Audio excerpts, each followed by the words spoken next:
हाँ जी, अस्सलाम वालेकुम। क्या हाल है भाई? वालेकुम अस्सलाम सर। हम ठीक हो वालेकुम आप? सलाम सर, अल्लाह का शुक्र।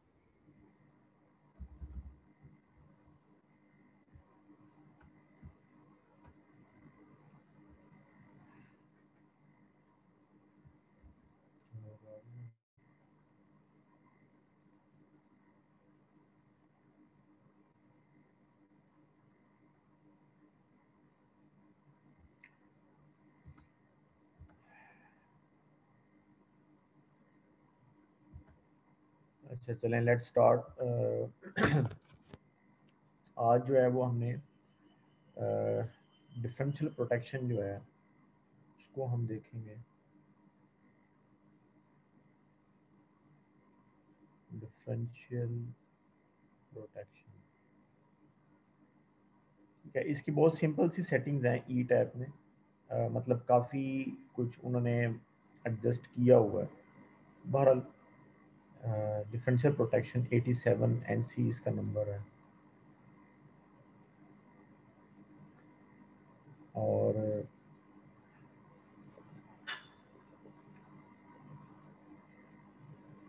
So if you have transformer,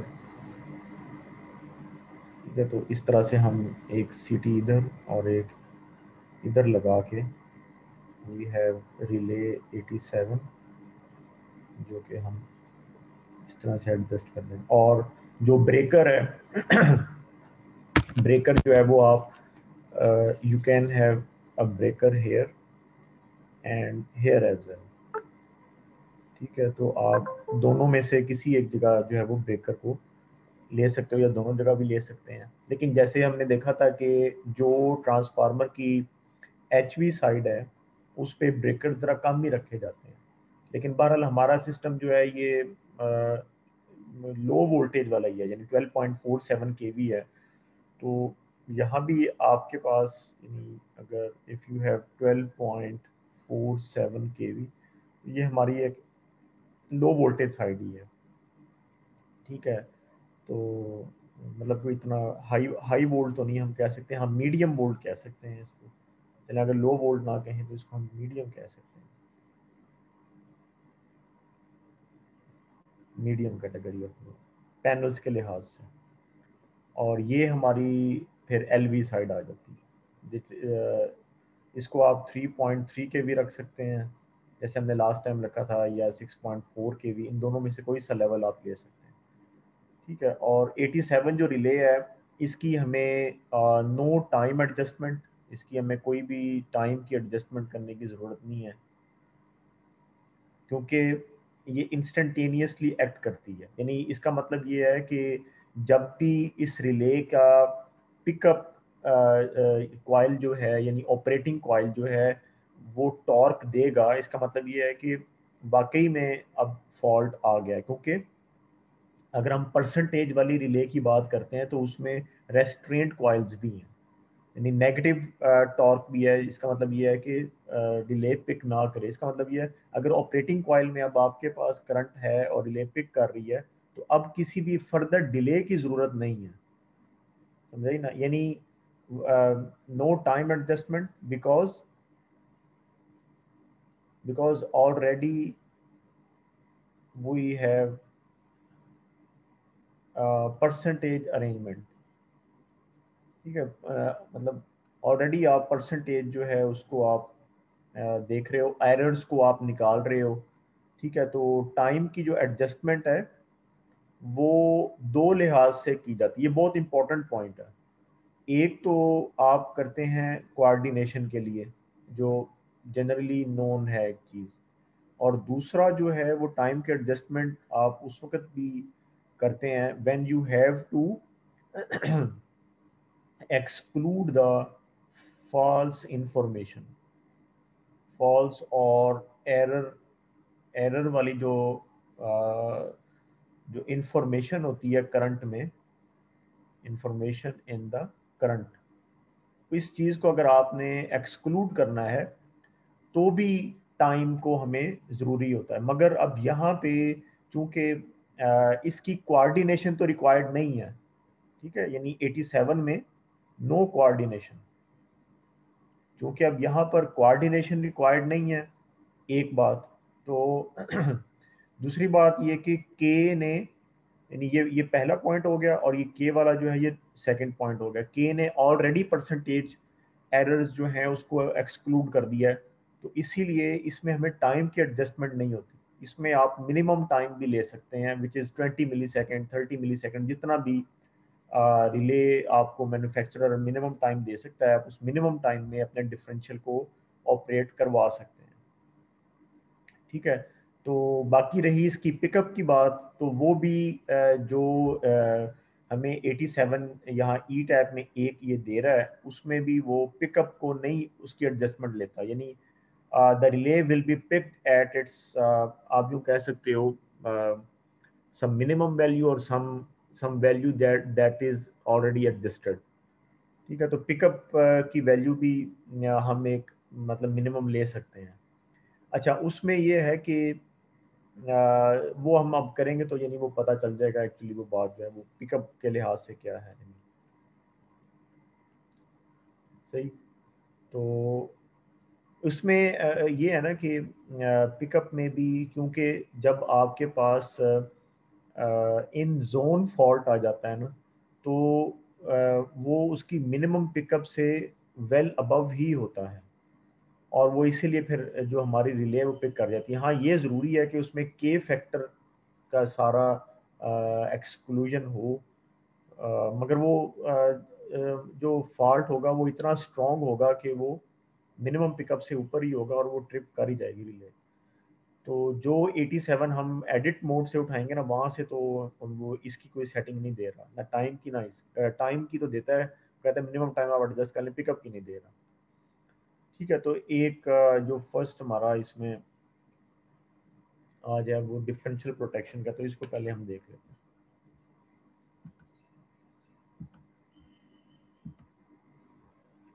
अच्छा, इसमें मैंने यूं किया है कि ये आपके सामने है कि जो ये वाली मेरी एक रेडियल लाइन थी जिसमें मैंने अपनी रिले 5 और 6 को लगाया हुआ है। ठीक है, तो इसमें मैंने जो है यहाँ पे ट्रांसफार्मर लगाया हुआ है, यानी लास्ट टाइम आप ये देखो कि जो मैंने काम किया था, ये मैंने बहरहाल फाइल अपनी एक नई बना ली है, इसका नाम मैंने डिफरेंशियल प्रोटेक्शन रख लिया है। जैसे मैंने आपको बताया था कि हर नया स्टेप एक नई फाइल में अगर आप एडजस्ट कर लेना तो वो ज़्यादा अच्छी हैबिट है। तो ये जो लास्ट टाइम हमने फ्यूज़ वाला किया था वो उधर ही है, यानी इस बस पे अगर मैंने ट्रांसफार्मर लगाया तो उसकी फ्यूज़ प्रोटेक्शन भी मेरे सामने है। और अब यहाँ पे मैं इस बस पे जो एक तो ये आपकी लास्ट बस है ना, यानी आप फारदेस्ट पॉइंट है आपका लोड एंड है, तो इस बस पे मैंने ट्रांसफार्मर लगाया, क्योंकि यहाँ पे एक्चुअली ये कॉपी पेस्ट की हुई थी तो ये लोड उतर नहीं रहा था, वरना यहाँ भी आप ट्रांसफार्मर लगा सकते हो, तो लैम्प 4 यहाँ पे लिखा होगा, लेकिन फिर बहरहाल मैंने मुनासिब समझा कि यहाँ पे ज़्यादा बेटर है, तो मैंने इसलिए अपना जो ट्रांसफार्मर है वो इस बस पे एडजस्ट किया है। तो बाकी जो ट्रांसफार्मर है ये मैंने 2.5 MVA का लिया, यानी सबसे पहले आप ट्रांसफार्मर लोगे, एडिट मोड से जाएंगे और ट्रांसफार्मर आप सिलेक्ट कर लेंगे। ठीक है, उसके बाद जो उसकी रेटिंग्स वगैरह हैं वो खुद ही प्राइमरी की खुद ब खुद वैल्यू आनी चाहिए। ठीक है, क्योंकि जैसे हमने लास्ट टाइम देखा था, जब आप ट्रांसफार्मर को पिक करेंगे और उसको इस बस के साथ आप कनेक्ट करेंगे तो वो खुद ब खुद इस बस का वोल्टेज पिक कर लेगा, जो प्राइमरी वोल्टेज है। ठीक है, तो इस बस का जो नॉमिनल वोल्टेज आ रहा है बस नंबर 10 का, जहाँ से मेरा ये ट्रांसफार्मर T2 लगा हुआ है, वो 12.47 kV है। ठीक है, तो सेकेंडरी मैंने फिर उसकी रख दी 3.3 की, और जो उसका MVA है वो मैंने 2.5 ले लिया। ठीक है, 2.5। अच्छा, एक इसमें चीज़ ये मैं आप बता दूं, ये ना लिखा होता है साथ में डी रेटेड और परसेंट डी रेटिंग, और परसेंट डी रेटिंग 0 है, और मैंने यहाँ पर जो सेटिंग एडजस्ट की हुई है वो है यूज़र डिफाइंड। अब ये डी रेटेड क्या चीज़ है ये भी मैं आपको बता दूँ, क्योंकि ये रेटिंग में साथ ही चीज़ आ जाती है इसकी। अच्छा, डी रेटेड ये होता है कि ट्रांसफार्मर की कैपेसिटी तो 2.5 MV है, यानी वो डिज़ाइन डिजाइंड कैपेसिटी है। 2.5 MVA is the designed capacity of the transformer. मगर जो आपका हीट फैक्टर होता है, ठीक है, कि जिसको हम जनरली कूलिंग कहते हैं, कि जो ट्रांसफार्मर की जो एफिशिएंसी है वो उसकी कूलिंग पर डिपेंड करती है। ठीक है, तो कूलिंग के लिहाज से डी रेटिंग फैक्टर एक बन जाता है। अब वो कितने परसेंट है वो हम यहाँ पर लिखते हैं, या वो कितने परसेंट आप, और वो उस वक्त होगा जब आप जो है वो यानी ये डी रेटेड एमवीए आप जो है वो सिलेक्ट करोगे। ठीक है, D rated MBA, D rated MBA का मतलब ये है कि अब जो ई टैप है या जो सॉफ्टवेयर है वो बिल्कुल रेटेड एमबीए पे नहीं चलेगा और डी रेटिंग फैक्टर्स के ऊपर चलेगा। अब वो जो डी रेटिंग फैक्टर्स हैं वो फिर आपको यहाँ पर नीचे वाजिया करने पड़ते हैं कि भाई इसका जो कूलिंग टाइप है, या सबसे पहले जो इसका इंसुलेशन टाइप है वो क्या है, ड्राई टाइप है, लिक्विड फिल है, और लिक्विड फिल में भी फिर एक ये नंबर उसने आगे 57.12 इस तरह से दिया होगा। ये उस वक्त काम होते हैं। फिर सब टाइप आगे क्या है, ठीक है, ये उसमें अगेन आप इंसुलेशन के लिहाज से बताते हैं कि कौन सा ऑयल जो है वो इसमें है, इंसुलेशन का, और दूसरा ये कि कूलिंग का। फिर अगर फिर अदर है कि कूलिंग की टाइप क्या है, ठीक है, वो उसमें डी रेटिंग में आ जाएगी। फिर इसी तरह से जो इसका जो टेम्परेचर राइज है, ठीक है, जो जो टेम्परेचर राइज है वो आप बताओगे कि इसका जो टेम्परेचर है वो on the full load condition और on some inrush condition वो कहाँ तक मैक्सिमम चला जाता है। तो और इसका आल्टीट्यूड क्या है, ये एम्बियंट टेम्परेचर बाहर क्या है, इंस्टॉलेशन का ये जो उसने रखा हुआ है, ये सारे डी रेटिंग फैक्टर्स हैं। तो ये आप जब इसमें एंटर करते जाओगे ना तो वो परसेंट डी रेटिंग यहाँ पर मेंशन करता जाएगा कि परसेंट डी रेटिंग कितना हो गया। ठीक है, यानी 2.5 से मे बी आपका ट्रांसफार्मर 2 MVA का रह जाए शॉर्टली। ठीक है, यानी आपने यहाँ डी रेटेड एमबीए पे क्लिक करना है और फिर आपने इसका जो है वो ये सारी इंस्टॉलेशन और ये जो टाइप क्लास है ये सारी जब आप मेंशन कर देंगे तो फिर वो उसका परसेंट डी रेटिंग मेंशन करता जाएगा कि इसका जो परसेंट डी रेटिंग है ना वो ये बन चुका है। यानी कि अगर लेट्स से कि 2% है, 3% है, उसका वो खुद ही आपको जो है ना वो पता चलेगा कि अब ये ट्रांसफार्मर पूरा 2.5 पे काम नहीं करना बल्कि थोड़ा लेस काम करेगा, इस तरह से होता है। मगर हम अब उस फैक्टर को इंक्लूड नहीं कर रहे क्योंकि हम प्रोटेक्शन पढ़ रहे हैं। ठीक है, जनरली। और ये ज़्यादातर उस वक्त होता है जब आप एनालिसिस करते हैं, तो एनालिसिस में जारी बात है चीज़ आ जाती है, प्रोटेक्शन में भी आ जाती है। मगर ये है कि then we should have some certain values of that device कि वो पूरा यानी अगर आप लेट्स से कोई प्रोजेक्ट कर रहे हैं फील्ड में, जैसे कंपनी जो कंसल्टेंसीज हैं या और इस तरह से, तो वो फिर ये सारी वैल्यूज पुट करके वो काम करते हैं, तो उसमें ये डी रेटिंग फैक्टर इस तरह से आ जाएगा। ठीक है जी, मैंने आपको इसलिए बता दिया। हम हैं यूज़र डिफाइंड पे। यूज़र डिफाइंड मतलब जो हमने यहाँ पर लिख दिया है 2.5 उसी पर काम करेगा, फुल बटा फुल। ठीक है, एक भी उसमें जो है ना उसका कैपेसिटी में पॉइंट कम नहीं होगा कोई भी, यानी डी रेटिंग फैक्टर है ही नहीं जो फिलहाल हम इंक्लूड कर रहे हैं, यानी ये दो उसने ऑप्शन दिए हैं आपको। ठीक है, तो ये बात होगी इसकी। फिर उसके बाद इम्पिडेंस पे आप आएंगे, वही जैसे मैंने बताया कि लास्ट टाइम भी हमने किया था कि typical Z and X by R irrespective of the capacity whatever you have, हम जो भी इसका typical Z and X by R है वो हम ले सकते हैं। ठीक है, और फिर उसका जो टैप है वो मेंशन करने की ज़रूरत नहीं है। हाँ, ग्राउंडिंग में आ जाए। ग्राउंडिंग में आपको पता है चूंकि हमने पढ़ा है कि डिफरेंशियल प्रोटेक्शन में जो है वो 30 डिग्री लीड का पॉइंट होता है ख़ास तौर से, तो इसलिए यहाँ पे जो है वो जो आपका प्राइमरी है वो डेल्टा हुआ होगा, तो उसको वाई कर लें आप। ठीक है, वो वाई यानी हमारा यहाँ पर लिखा हुआ आ जाएगा कनेक्शन वाई वाई, तो उसमें फिर हमारा वो एंगल जो है ना वो ज़ीरो होगा। अच्छा, फिर साइजिंग जो है ट्रांसफार्मर लोडिंग, और ये हमने ऑपरेटिंग पर रखा हुआ है। ठीक है, ऑपरेटिंग यानी जो भी लोड हम लगाएंगे उसके लिहाज से ये लोडिंग कंसीडर की जाएगी। ठीक है, यानी एक ये वाली जो वैल्यू होती है उस वक्त इस्तेमाल होती है जब आपने इसका एनालिसिस करना है कि लोड की किस कदर वेरिएशन आती है इंस्टॉलेशन के लिहाज से, और limit short circuit kilo ampere वगैरह, यानी ये वो चीज़ें हैं जो हम टेस्टिंग कहते हैं ना, ट्रांसफार्मर की टेस्टिंग।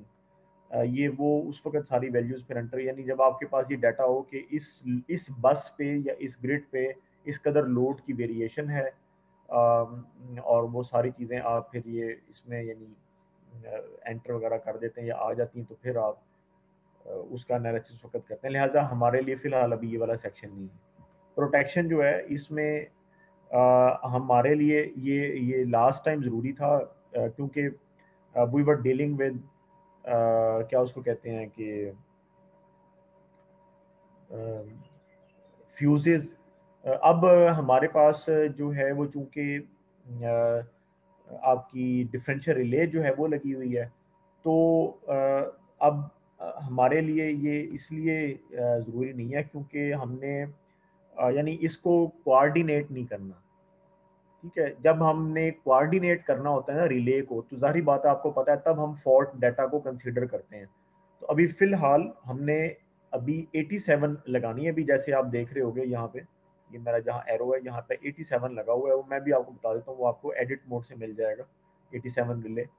तो अभी चूंकि हमने इसको कोऑर्डिनेट नहीं करना, तो फॉल्ट डाटा हमारे लिए भी ज़रूरी नहीं है। ठीक है, लिखा हुआ है, आ गया है, हम इसको बाद में इस्तेमाल कर सकते हैं, अभी फ़िलहाल ज़रूरी नहीं है। तो बस सिंपल जो है एक रेटिंग और एक इम्पीडेंस, ये दो चीज़ें हमारी ओके हो जाएं तो हमारा जो ट्रांसफार्मर है वो रेडी हो जाता है। फिर आप वैसे ही एडिट मोड में जाएं और सिटी को सिलेक्ट कर लें। ठीक है, करंट ट्रांसफार्मर जो है उसको यहाँ पे ज़रा बस के साथ करके लगाना है। ये ट्रांसफार्मर को ना ज़रा थोड़ा सा इसी तरह से लेंथ में लगाएं। उसकी रीज़न क्या है कि आपने सिटी के जोन में ना फॉल्ट जनरेट करना है। सही है, तो इसीलिए सिटी और ट्रांसफार्मर में थोड़ा सा फासला रखें ज़रा, और ब्रेकर को ट्रांसफार्मर के साथ लगा दें।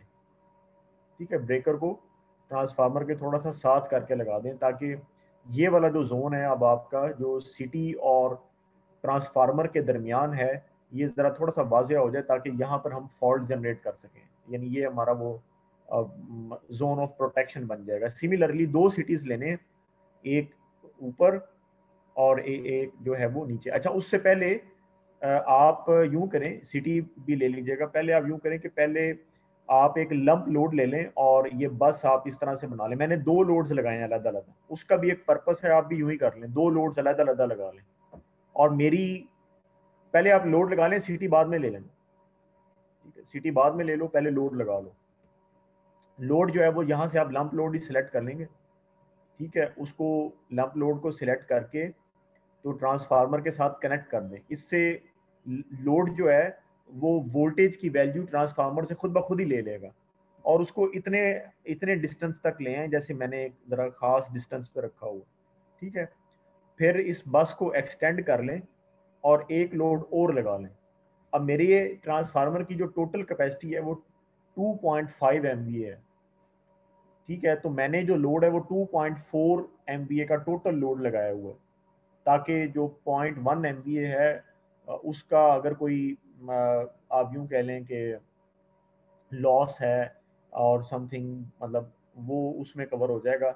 तो मैं इसको 2.4 MVA तक मैंने इसको लोड को रखा है, यानी 1.2 का इधर और 1.2 का लोड मैंने इधर, यानी एक जैसा लोड मैंने दो लगा लिया। ठीक है, अब ये जब आपका ट्रांसफार्मर एंड लोड्स ये पहले हो गया, उसके बाद आप प्रोटेक्शन पे आए।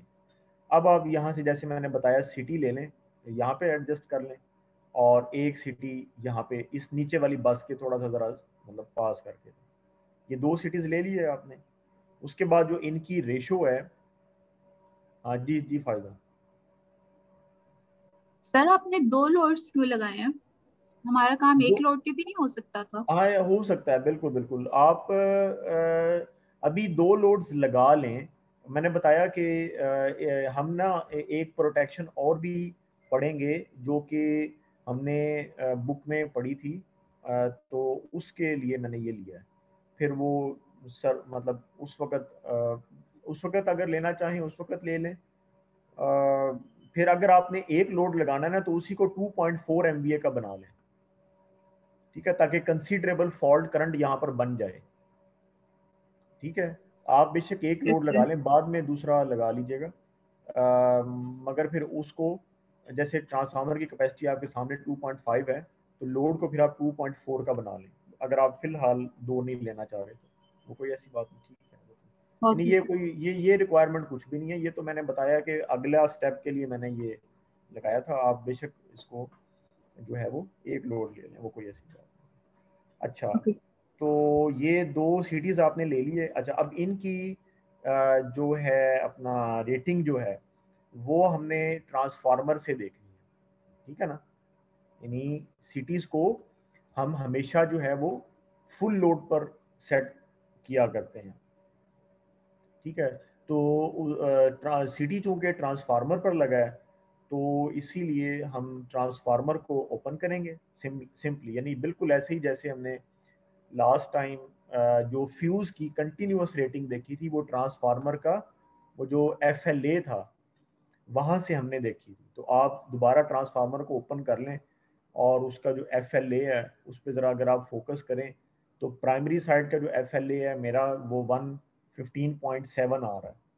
तो मैंने 150:5 का एक सिटी ले लिया, और जो सेकेंडरी है वो मेरा 437.4 आ रहा है, तो इसको मैंने जो है वो 500:5 वाला मैंने जो है वो ले लिया। सर 450 वाला भी ले सकते हैं? नहीं, 450 वाला मेरा नहीं ख्याल कि अवेलेबल है, चेक कर लें वो जो चैप्टर 3 का टेबल है। If it is available then you can have a 450 CT, लेकिन अगर नहीं है तो फिर आपको 500:5 ही लेना पड़ेगा, जो मेरा ख्याल है ज़्यादा पॉपुलर लेवल है। 450 वाला है नहीं मेरा ख्याल है, चेक कर लें। Make a quick check. तो बहरहाल इस FLA के मुताबिक आपने लेना है, ये बहुत इंपॉर्टेंट पॉइंट है, क्योंकि अक्सर जो है ना ये कंफ्यूजिंग सिचुएशन बन जाती है कि सिटी की जो रेशो है वो हमने क्या लेनी है। तो सिटी की रेशो हम हमेशा जो है वो, जो भी हमारा full load current, continuous current, एक ही बात होती है, नॉमिनल करंट, हमेशा हम सिटी की रेशो उस पर लिया करते हैं। तो फिलहाल मैंने तो अब यही रेशो रखी है इसकी, 150:5 एंड 500:5। ठीक है, अच्छा, फिर उसके बाद ये पड़ी है जी रिले 87, डिफरेंशियल रिले। ठीक है, ये जहाँ मेरा एरो है, ये जहाँ रिलेज हैं बहुत सारी, तो आप देख सकते हो यहाँ पे उसने बाकायदा डिफरेंशियल रिले लिखा भी हुआ है, तो आप जो है वो ये डिफरेंशियल रिले यहाँ से पिक कर सकते हैं। तो आप 87 जो है डिफरेंशियल रिले ले लें, यहाँ पर आप लगा लें इसे। अच्छा, यहाँ पे रख लिया। अब आपने क्या करना है, अब आपने सिटी 10 से इसको कनेक्ट करना है, और इसी तरह से मेरा जो ये नंबर है वो सिटी 11 है, यानी दोनों सिटीज से इसको आप इस तरीके से कनेक्ट कर दें। सर किस तरह कनेक्ट करना है सिटी से? हाँ, ये कुछ भी नहीं, बस जो इसका जैसे कॉमनली पहले एक सिटी से कनेक्ट कर दो, दूसरे से करोगे ये खुद ब खुद उसका कनेक्शन पकड़ लेगी, क्योंकि ये 87 है। तो वैसे भी कोई भी रिले जो है वो एडर के तौर पर भी चल सकती है, दोनों सिटीज का एडर एडर भी आ सकता है उसमें। तो सेम सेम उसका कनेक्टिंग पॉइंट है, मगर दो सिटीज से इनपुट जा रही है बस, यानी एक सिटी से तो डायरेक्ट कनेक्ट करके रख लें, उसके बाद दूसरे ठीक सिटी हो से गया सर। आप अब वो करेंगे वो खुद ही कनेक्शन पकड़ लेगा। उसको जरा अच्छा सा करके इधर इस तरह से रख लो ना, ताकि जरा ओपनली कनेक्शन नजर आ सके आपको। वो मे बी लाइन इधर से इस तरह से जा रही हो ऐसे, उसको रिले को पकड़ के नीचे लेकर आओ ना, जैसे मेरी है यहाँ पे, तो ये ऐसे खुले खुले कनेक्शन बन जाएंगे जरा।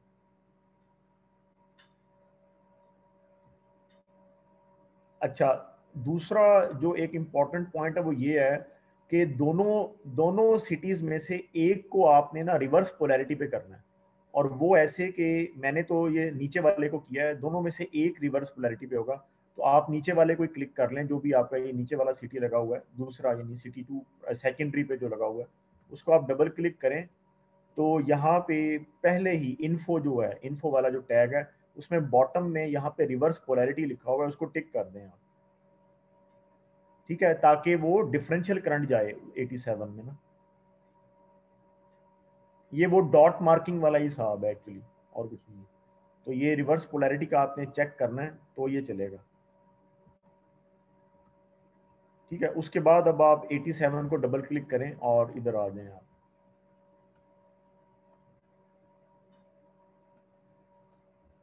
तो इसकी इनपुट जो है वहां पे अब आपके 2 सिटीज आ रहे होंगे। ठीक है, तो ये आपका सिटी 10 और 11। अच्छा, अगर नहीं आ रहा ना तो आपने यूं करना है कि इधर आप क्लिक करेंगे, वो ड्रॉप डाउन लिस्ट में शो करेगा सिटीज को। तो आप सिटी 10 ले लें, उसके बाद एक और यहाँ पर शो कर रहा है कि इस रिले को 2 सिटीज से इनपुट आ रही हैं। वो इसीलिए यहाँ पर अब सिटी को शो नहीं करेगा क्योंकि वो आपसे पूछेगा कि किस सिटी से क्या इनपुट लेनी है। तो समझ आ रही है? जरूरी नहीं होता कि ये वाली जो रिले है ये यानी कि सिर्फ डिफरेंशियल रिले ही 2 सिटीज से इनपुट ले, कई और रिलेज भी 2 सिटीज से इनपुट लेती हैं। मैंने बताया कि हम बाज़ औक़ात सिटी को एडर बनाकर रिले को सिग्नल सेंड कर रहे होते हैं। तो इसीलिए आपको यहाँ पर इस सूरत में बताना होगा, यानी ये आपके पास ऐसे एक लिस्ट खुल जाती है। ठीक है, तो वो उसे आपने सिटी का नंबर देख लो, वही सिटी आ रहा होगा जिससे इसको इनपुट आ रही है। सिटी 10 एंड 11 इस तरह से आप सिलेक्ट कर लेंगे। ठीक है, डिफरेंशियल की टैग में।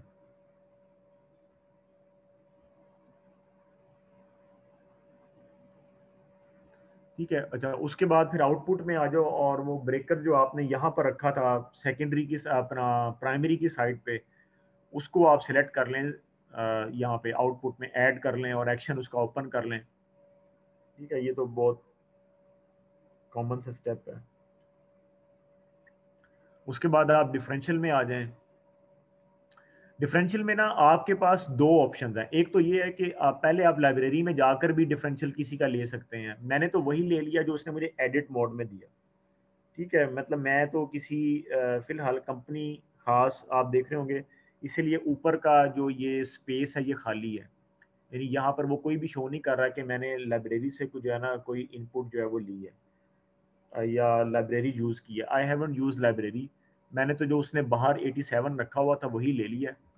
और इसको आप परसेंटेज पे कर लें। ठीक है, वैसे तो जब हम इसको इवन परसेंटेज पे करते हैं तो वो फिलहाल इसकी कोई वैल्यू दे नहीं रहा इस तरीके से, और बहरहाल उसको बाद में देखा जा सकता है। फिलहाल इसको परसेंटेज पे करके तो ऑपरेटिंग टाइम का एक हमें यहाँ पे अवेलेबल है कि ऑपरेटिंग टाइम जो है वो आप क्या रखना चाहते हैं। तो उसको आप 20 मिली सेकेंड्स ही कर लें या बेशक 30 मिली सेकेंड्स कर लें, 0.03 या 0.02 वो इनफ है।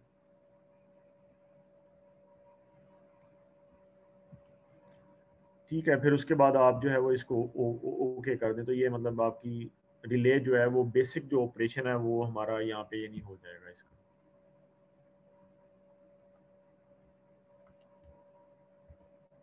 ठीक है, फिर स्टार मोड में आके आप लोग जो है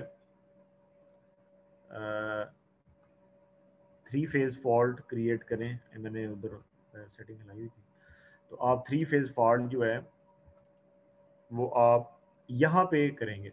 अच्छा, ये मैं एक बात आपको बताऊं फॉल्ट जनरेट करने से पहले कि ये अभी जहाँ मैं फॉल्ट आपके सामने जनरेट कर रहा हूँ ना, ये सिर्फ और सिर्फ 87 के केस में ऐसा ये लेता है, वरना आप कनेक्टिंग लाइन में ना, कनेक्टिंग लीड में यहाँ पे आप फॉल्ट जनरेट नहीं कर सकते। फॉल्ट की जनरेशन बस पर ही होती है।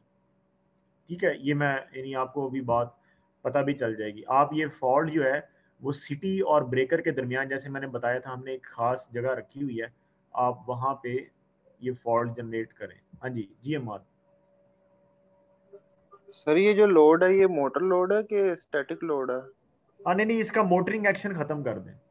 मोटरिंग एक्शन जो है ना वो सिवाय इसके कि आप जो है अपना डायरेक्शनल लगा रहे हैं ना, उसके अलावा आप ख़त्म कर दें, क्योंकि ये फिर हमारी जो स्टडी है ना वो उसको फिर ना ख़राब करता है।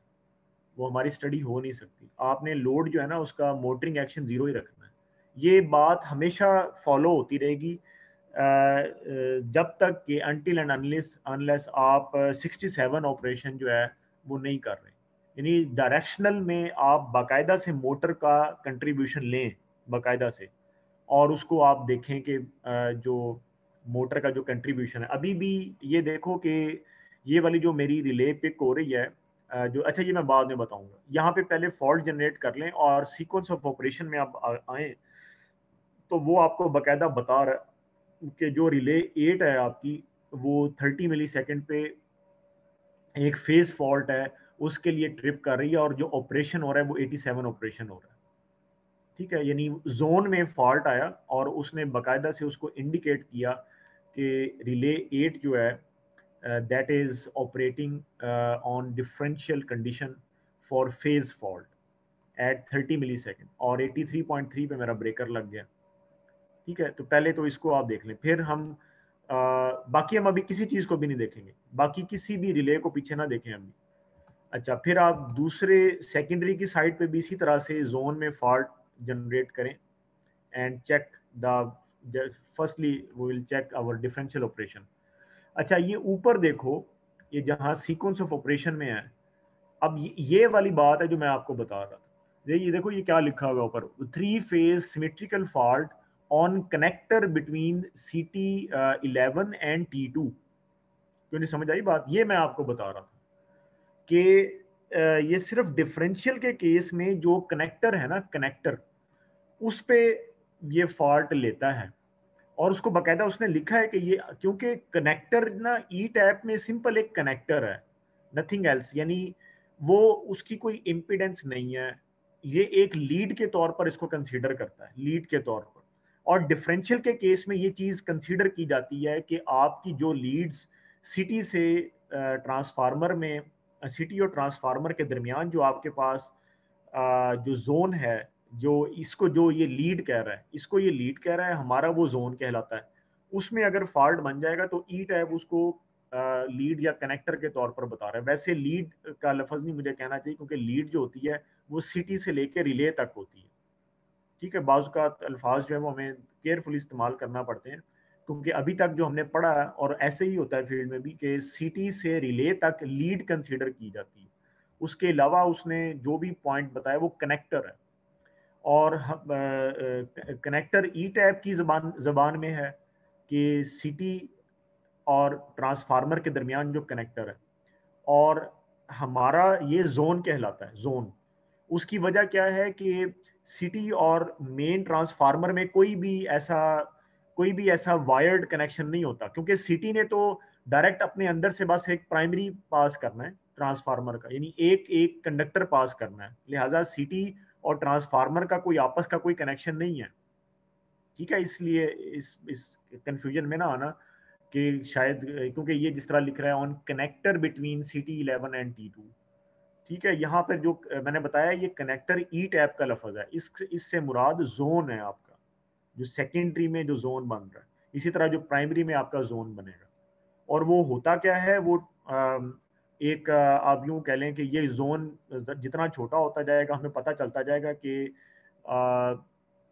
यानी किस पॉइंट पे फॉल्ट आया, यानी ट्रांसफार्मर से निकल रहे जो कंडक्टर्स हैं, अभी जैसे मैंने 3 फेज फॉल्ट शो किया, तो ये ऐसे ही है जैसे ट्रांसफार्मर से जो आपके 3 फेज आउट हो रहे हैं उनमें आपस में फॉल्ट पड़ चुका है। तो ये बड़ा डेड फॉल्ट और बड़ा इमरजेंसी फॉल्ट होता है, लिहाजा ये बिल्कुल बहुत ही कम टाइम में ट्रिप होना चाहिए। तो इस तरह से है ये बात है। जो जी इस चीज़ की समझ आई जी फायदा। सर इसके अंदर जो एक कह रहा है ई टैप कनेक्टर, सर ये CT11 और ट्रांसफार्मर के दरमियान में जो वायर इन दोनों को आपस में कनेक्ट कर रही है, इसे कनेक्टर कह रहा है ये, हाँ या जी, फोर? ये जी जी हाँ जी, ये कनेक्टर से मुराद ये है जोन। ये मैंने बताया कि यहाँ भी ना कोई भी वायर नहीं है, सिटी और ट्रांसफार्मर को कोई भी वायर कनेक्ट नहीं कर रही। आपने तो सिटी को सिर्फ वायर के ऊपर रख दिया, ऐसे नहीं हुआ। आपने यस सर। कभी भी ऐसे नहीं किया कि जो मैं एडिट मोड में भी आपको जाकर दिखा सकता हूँ कि आप तो सिर्फ लोड को ट्रांसफार्मर से कनेक्ट करते हैं, सिटी को तो आप उस लाइन के ऊपर रख देते हैं, वो प्लेस हो जाता है, जिससे ये साफ जाहिर है कि सिटी और ट्रांसफार्मर को किसी भी वायर के साथ कनेक्ट नहीं किया जाता है। लीड और सिर्फ रिले और सिटी के दरमियान होती है, ये जो सिटी है, इसको आपने पकड़ के, जिस चीज को पकड़ के आप कनेक्ट करते हैं ना दूसरी चीज के साथ, वो एक्चुअली लीड कहलाता है। लीड, कनेक्टर नहीं हम उसको कहेंगे, क्योंकि अब ई टैप में उसने कनेक्टर को भी इस्तेमाल कर लिया। कनेक्टर का मतलब सिर्फ और सिर्फ जोन है। कनेक्टर को आप इस टर्म में ना लें कि जो हम जनरली सॉफ्टवेयर में पीछे इलेक्ट्रॉनिक्स के या कनेक्टर यूज करते हैं, क्योंकि मैंने अभी इसीलिए मैं इसको एक्सप्लेन कर रहा था कि ये कंफ्यूजन हो जाएगी। यानी कि शायद सिटी जो है वो ट्रांसफार्मर से कोई कोई वायर के जरिए कनेक्ट होता है, बिल्कुल नहीं होता। बिल्कुल सिटी एक इंडिपेंडेंट एंटिटी होती है, और ट्रांसफार्मर आपका मेन पावर ट्रांसफार्मर ये बिल्कुल इंडिपेंडेंट एंटिटी होता है। और सिटी को सिर्फ ये चाहिए होता है कि उसमें से एक फेज पास हो जाए, रेड येलो या ब्लू, बस इतना सिटी को चाहिए होता है और कुछ भी नहीं। उसने बाकी अपना काम करना है, रिले को उसने अपना लीड के थ्रू अपना सिग्नल देना है, बस। तो connector means just a zone actually ना। और मैं ये बता रहा था कि ई टैप में जब आप 87 रिले लगाते हैं, तो तभी वो बस इस जोन में फॉल्ट क्रिएट करता है, वरना वो इस तरह से कनेक्टर्स में या मतलब इस तरह से जो भी बाकी जो कनेक्टर्स है वहाँ पे फॉल्ट नहीं लेगा। वो उसको बस पे ही कंसीडर करेगा, यानी वो फॉल्ट आपका बस पे ही होता है एक्चुअली। ठीक है। तो ये एक्चुअली ओके बात है। सर। मिसाल के यस तौर सर। पर, जैसे मिसाल के तौर पर, जैसे ये Z9 है मेरा, ये जिसको भी मैंने हाईलाइट किया Z9। अब अगर आप Z9 और सिटी के दरमियान आप फॉल्ट जनरेट करेंगे, तो ये कोई भी फॉल्ट नहीं है। ये कोई भी फॉल्ट नहीं है। ये बस 10 पे फॉल्ट कंसीडर होगा। Z9 के बाद फॉल्ट जनरेट करेंगे तो ये बस 11 पे फॉल्ट जनरेट कंसीडर किया जाएगा। ये मेरी मुराद है एक्चुअली, कि Z9 और सिटी के दरमियान अगर आपने फॉल्ट जनरेट कर ली, तो आप ये नहीं कह सकते कि, क्योंकि Z9 जो है ना वो एक आप यूं कह लें कि एक ट्रांसमिशन लाइन है बिटवीन बस 10 एंड 11। जब तक मैं डिस्टेंस प्रोटेक्शन नहीं लगाता, तो मैं आपके जहन में आ रहा होगा कि फिर Z9 के ऊपर फॉल्ट कैसे हम कंसीडर कर सकते हैं। तो Z9 के ऊपर जो फॉल्ट है वो या बस 11 के नज़दीक हो रहा है यहाँ पे, या बस 10 के नज़दीक हो रहा है। मेरी बात समझ में आ रही है? यानी Z9 जो है it is nothing but it is जो है एक ट्रांसमिशन लाइन बिटवीन बस 10 एंड 11। अगर ये जहन में आता है कि फॉल्ट तो जाहिर बात है कि लाइन के ऊपर होता है, तो बिल्कुल ठीक है। लेकिन यहाँ ई टैप में हम वो वाला फॉल्ट जो Z9 के ऊपर होगा वो बस 11, अगर बस 11 पे कंसीडर करेंगे तो हम कहेंगे कि ये फॉल्ट बस 11 के पास हुआ, इसको बस 11 पे कंसीडर किया जाए।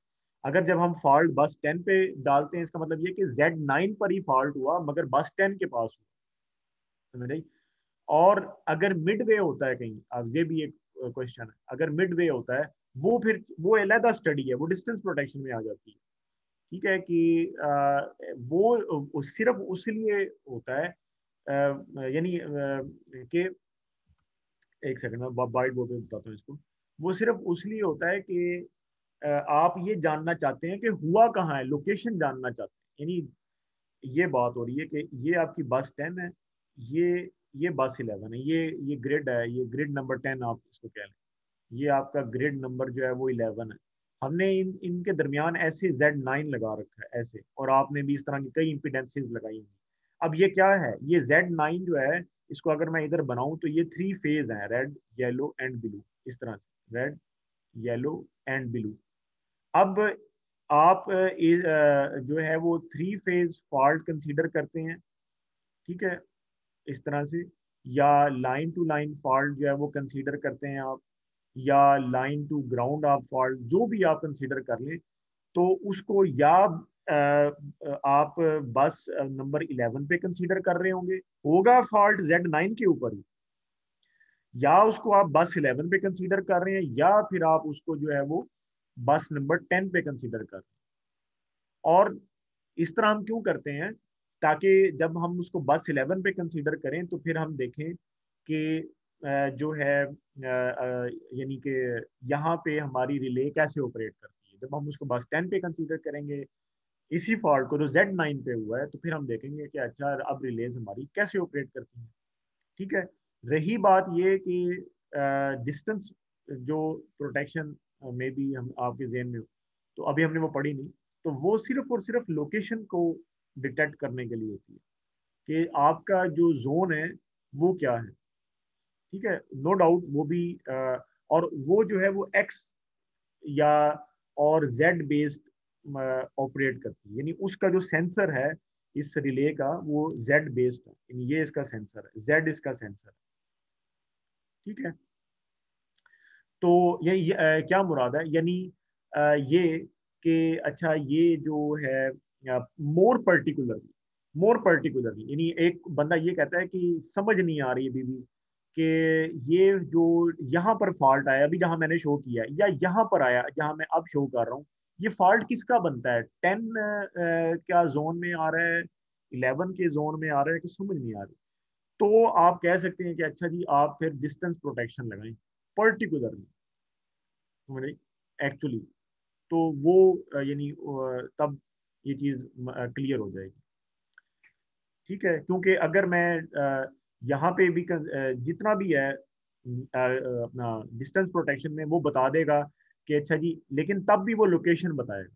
अगर आप सिंपल 51 से काम करते हैं, 51 को इससे फर्क नहीं पड़ता, इससे फर्क independent of the location, independent, और ये जो काम करता है ये लोकेशन के इंडिपेंडेंट काम करता है, इसको कोई फर्क नहीं पड़ता। ये कहता है बस 10 से 11 फॉल्ट हुआ है, ठीक है जी मैं ट्रिप कर दूंगा, यानी यहाँ पे आपने लगाया उसको, अगर बस 10 पे लगाया, अब बस 10 से 11 तक चाहे यहाँ पे फॉल्ट बने, यहाँ पे बने, यहाँ पे बने, बात यह है कि करंट तो इसमें से गुजर रहा है ना, करंट तो जो सिटी आपने यहाँ पर लगाया और इसको दिया उसमें से गुजर रहा है बस, तो 51 ऑपरेट कर जाएगा, उसको इंडिपेंडेंट ऑफ लोकेशन लो, उसको कोई फर्क। मगर हाँ अगर आप कहते हैं कि यार मैंने लोकेशन देखनी है जरा, मैं कुछ इस हिसाब से मैं देखना चाह रहा हूँ, तो आप फिर आपको ये डिस्टेंस को जो है ना वो कंसीडर करना पड़ेगा। ये अलग ऑपरेट करेगी, ये अलग आपको डिस्टेंस जो है वो सिर्फ आपको ये बता रहा होगा कि अच्छा जी ये इसकी लोकेशन क्या बनी है, क्योंकि ये जेड बेस्ड ऑपरेशन होता है इसका, and Z is equal to V over I. तो इसको फिर हमें पोटेंशियोमीटर से जो आपका होता है पोटेंशियल ट्रांसफार्मर, उससे भी इनपुट देनी पड़ती है इस रिले को, और सिटी से भी देनी पड़ती है, तो वो फिर जेड कैलकुलेट कर लेता है।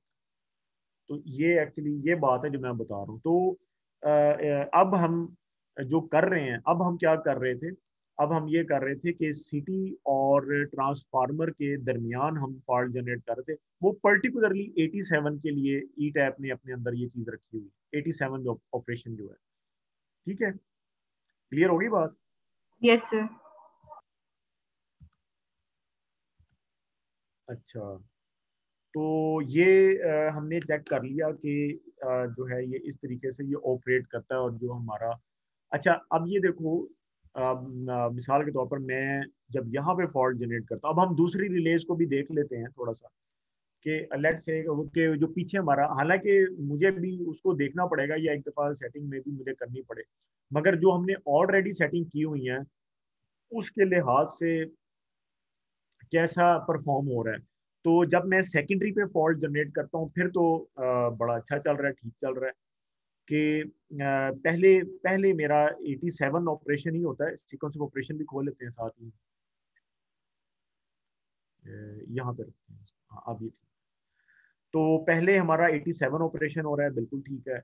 उसके बाद एक वाजिया फर्क के साथ हमारा रिले 5 है पीछे, जो कि इस बस नंबर 1 पे लगा हुआ है, क्योंकि फॉल्ट करंट अब उसी में से गुजर के जाएगा ना, तो वो ऑपरेट कर रहा है, बिल्कुल ठीक है।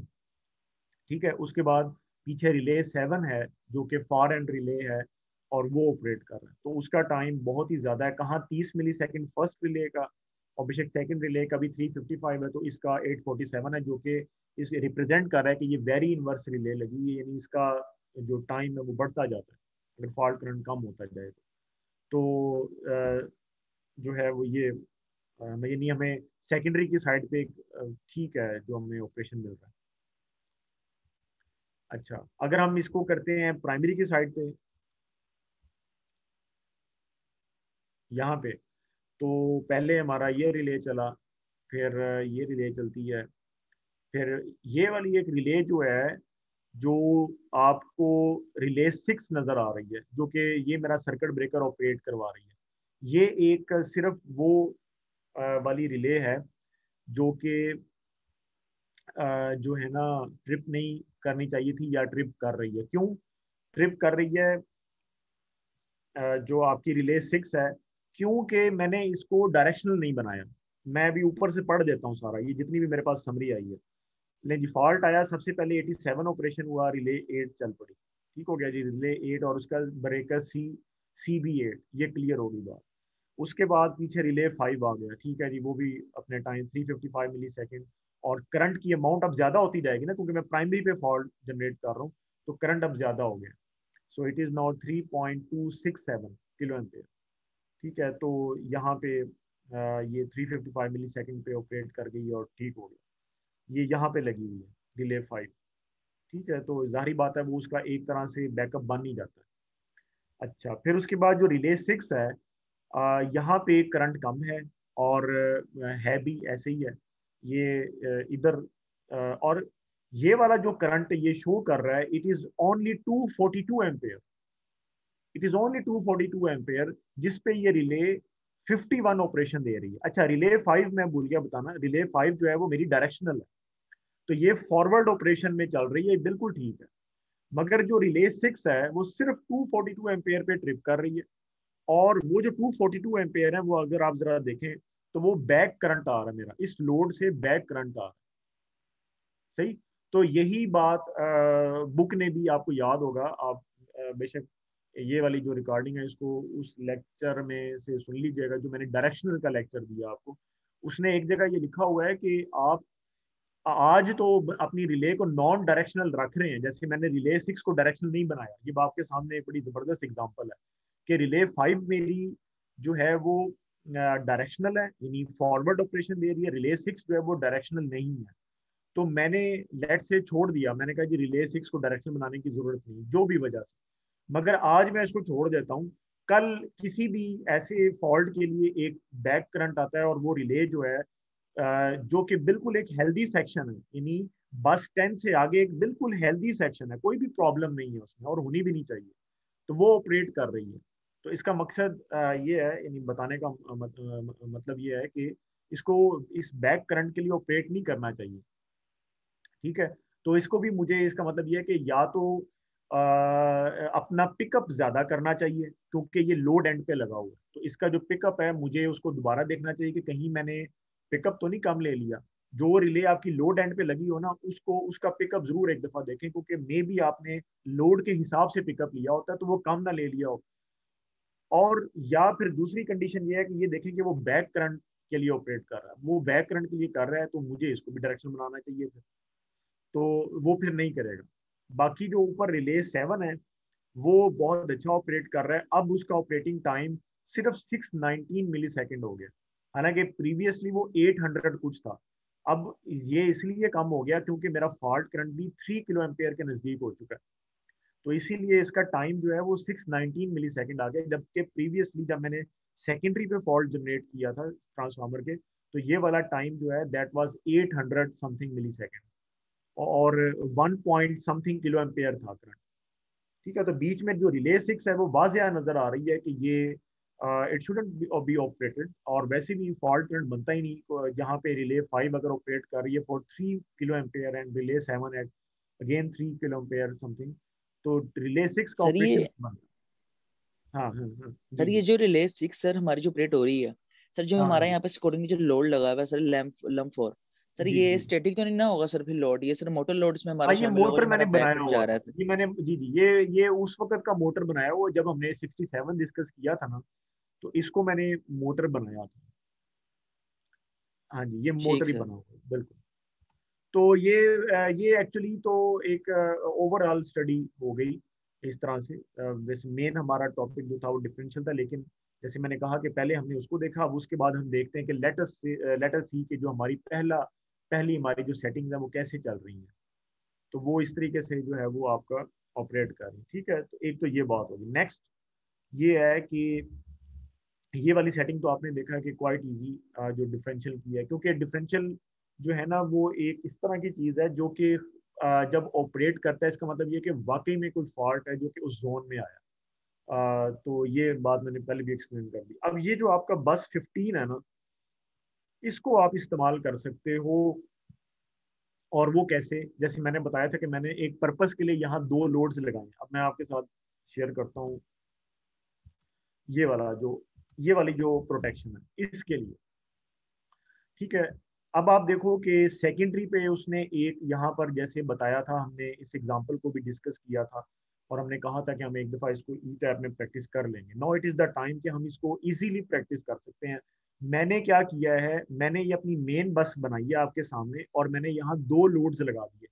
अब लोड मान लो, या आप उसको पहले लोड को बिल्कुल आप लगाओ, मगर अब आप उसको बस सी के साथ लगा दो। एक लोड को बस सी के साथ आप लगा दो और एक लोड को आप लगा लें बस बी के साथ।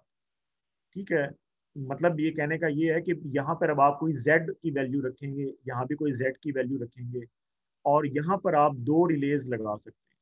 ठीक है, यानी ये सिर्फ, और फर्क नहीं पड़ेगा क्योंकि जो लोड यहाँ पर इस बस के साथ है वो एक ही बात है ना कि उसको मैं आगे एक एक ट्रांसमिशन के बाद यहाँ पे शो कर दूं बस सी पे, और इसको भी एक ट्रांसमिशन के बाद बस बी पे शो कर दूं। तो लाइंस का आप बेशक इस तरह जैसे उसने शो किया, इस लाइन की इम्पिडेंस जरा ज्यादा रख लें, इस छोटी लाइन की इम्पिडेंस जरा कम रख लें, क्योंकि वो जरा उसने may be long line show की है, जरा शॉर्ट लाइन है। और यहाँ पर आप एक रिले लगा लें जो बेशक 87 जोन के अंदर ही रिले लग जाएगी अलग सिटी के साथ। समझ रहे? अब इसको मैं आपको बताता हूँ, आप इसको खुद ट्राई करें। अब आप क्या करें कि मैं ये कह रहा हूँ, आप एडिट मोड में हैं सबसे पहले तो। ठीक है जी, यहाँ से अब आप क्या करेंगे जी कि एक आप सिटी लेंगे, सिटी लेके आपने उसको यहाँ ट्रांसफार्मर के सेकेंडरी में रख लेना है, जैसे मैं रख रहा हूँ। जोन के अंदर ही रखें उसे। और ये वो वाली चीज हो जाएगी जो अभी हमने ट्रांसफार्मर के चैप्टर में पढ़ा था ना, आपने देखा था वो 87 के अंदर ही 51 भी लगा रहा था।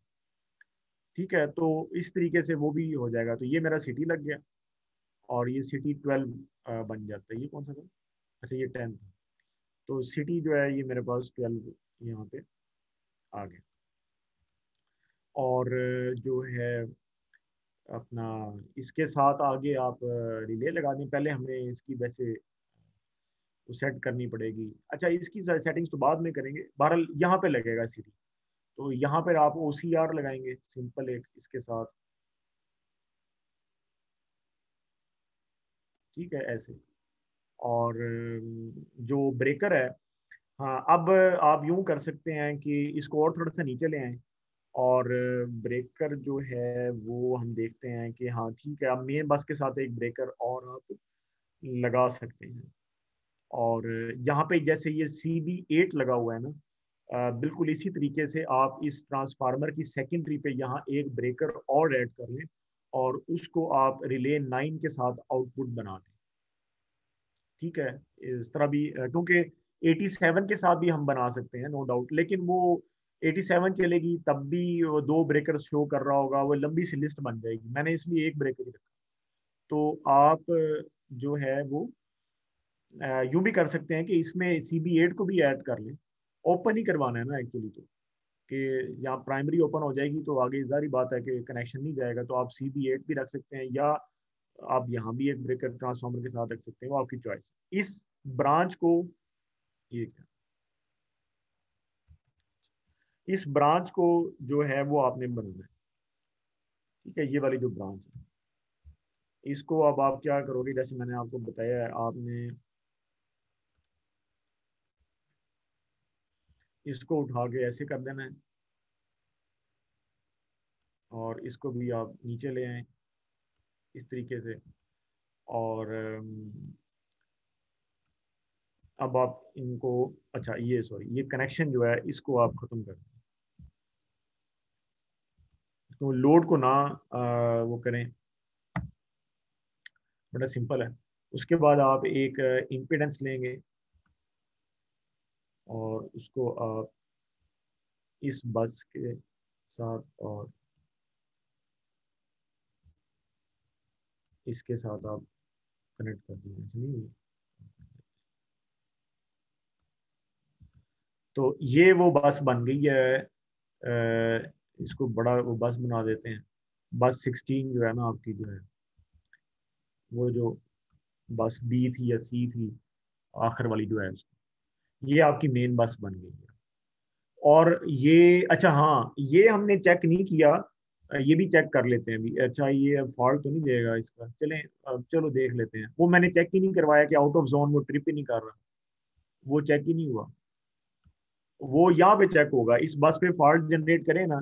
ओह अब वो एरर दे रहा है, वो एक्चुअली इम्पिडेंस की वैल्यू नहीं ना रखी, तो वो एरर दे रहा है उसका। तो मे भी इसको बाद में भी रख सकते हैं इसको। अच्छा एडिट मोड में जाके तो इसको हम बाद में भी रख लेंगे। पहले हम वो चेक कर लेते हैं, कहाँ गया आउट ऑफ जोन जो उसका है। अभी भी शायद हाँ चलो एरर नहीं दिया उसने, ठीक हो गया। तो बस ठीक है, वो दो ब्रेकर्स आपके चल रहे हैं। ये आउट ऑफ जोन फॉल्ट की चेकिंग है एक्चुअली, वो मैं भूल गया था। ये आपने बस 15 पे फॉल्ट जनरेट किया, तो अब आपका जो 87 ऑपरेशन है वो नहीं चल रहा, यानी अब आपका रिले 5 चल रहा है और पीछे रिले 7 चल रहा है। ठीक है, ये अब आपने देख लिया। एक ये रिले 5 को मैंने डायरेक्शनल बनाया था, वही से जैसे रिले 7 जो है वो वेरी इनवर्स टाइप। तो इस तरीके से इसकी ये चेकिंग आप कर सकते हैं यहाँ पे। ठीक है, बस 15 पे फॉल्ट जनरेट करके ये मैं कह रहा था। अब आप दोबारा एडिट मोड में आके वो काम कर लें जो हम कर रहे थे। मुझे समझ आ रही है। तो इसीलिए मैंने ना वो लोड्स को दो रखा था कि चलो पहले ही लगा होगा, वरना अब रख लें तो कोई। अब इसको दोबारा से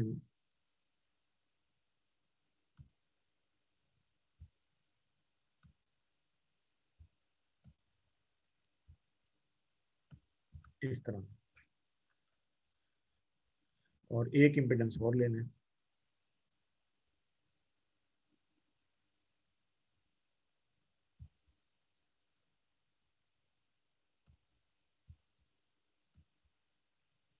ये आपकी बन गई जी बस 70। इसको आप दोबारा बस बना लें ऐसे।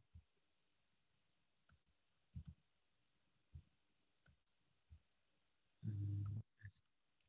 चलो ठीक है। तो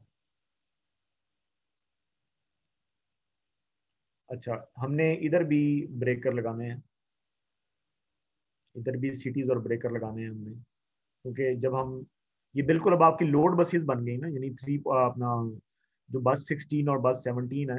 अब हम बिल्कुल जैसे हम पहले कर रहे थे, हम यहाँ पे फॉल्ट जनरेट करेंगे और फिर हम देखेंगे कि ये वाली जो रिले है जो कि जिसको वो 51T कह रहा था जब हमने ये सब स्टेशन डिजाइन में भी पढ़ा है। तो इस वाली ये तो सिंपल सेटिंग है आई गेस के, that that can be easily done by you people, क्योंकि ये सिर्फ एक कोऑर्डिनेशन में आपने इसको रखना है। तो आप इसको कोऑर्डिनेशन में सेट कर लें। 51D ही लगेगा सिंपल जो है ना, और कुछ भी नहीं है। तो यहाँ पे अब आपने एक सिटी और ब्रेकर दूसरा एक और भी आपको लगाना होगा। मैं तो कहता हूँ कि इस सिटी का मुंह इधर इधर रख ना, इसको आप कंट्रोल R करें ना तो ये ऐसे इधर को मुड़ जाएगा। इसको क्योंकि अंदर वो फिर जगह नहीं होगी, तो आप इसको यहाँ पे एडजस्ट कर लें ऐसे। ठीक है, और एक OCR जो है वो इधर आपका लग जाएगा, इसको भी आपको रोटेट करना पड़ेगा।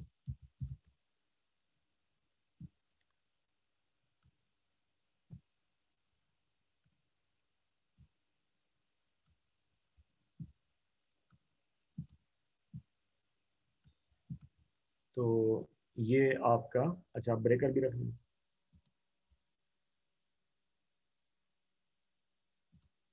ठीक है, ये CB9 हो गया। ये वाले जो ब्रेकर्स है ना, ये अक्सर उसने जो हमने सबस्टेशन डिजाइन का टॉपिक पढ़ा ना लास्ट वाला, इनका नाम वो रखता है लो वोल्टेज साइड ब्रेकर्स या एंड ब्रेकर्स। ये जो CB9 अभी मैंने लगाया है आपके सामने, और क्योंकि वो बाजुकात डिफरेंशियल के लिए इनको ट्रिप करवा रहा होता है CB9 को, आपने देखा होगा बहरहाल। आई डोंट नो अब आपको याद है या नहीं। वो ये CB8 को बाजू का वो कहता है कि यहाँ पे ये मोटर ऑपरेटेड स्विचेस हैं, ठीक है इसको भी आप ऑपरेट करवा सकते हैं, मगर वो अक्सर इनका जिक्र कर रहा होता है कि जी ये 87 जो है वो आपने देखा होगा वो बाजू का इस सिटी को यहाँ तक लेता है, यानी ये बस भी शामिल कर लेता है, ये बस जो है ये भी शामिल कर लेता है। और ये जो मैंने सिटी ये जो सिटी 11 की बात हो रही है, जो सिटी 11 है इसको वो यहाँ पे बस 15 के बाद लगाता है। और 87 को वो यहाँ तक उसका जोन ले लेता है। तो ये भी आप चेक कर सकते हैं एक दफ़ा इसको, यानी इधर एडजस्ट करके। ठीक है,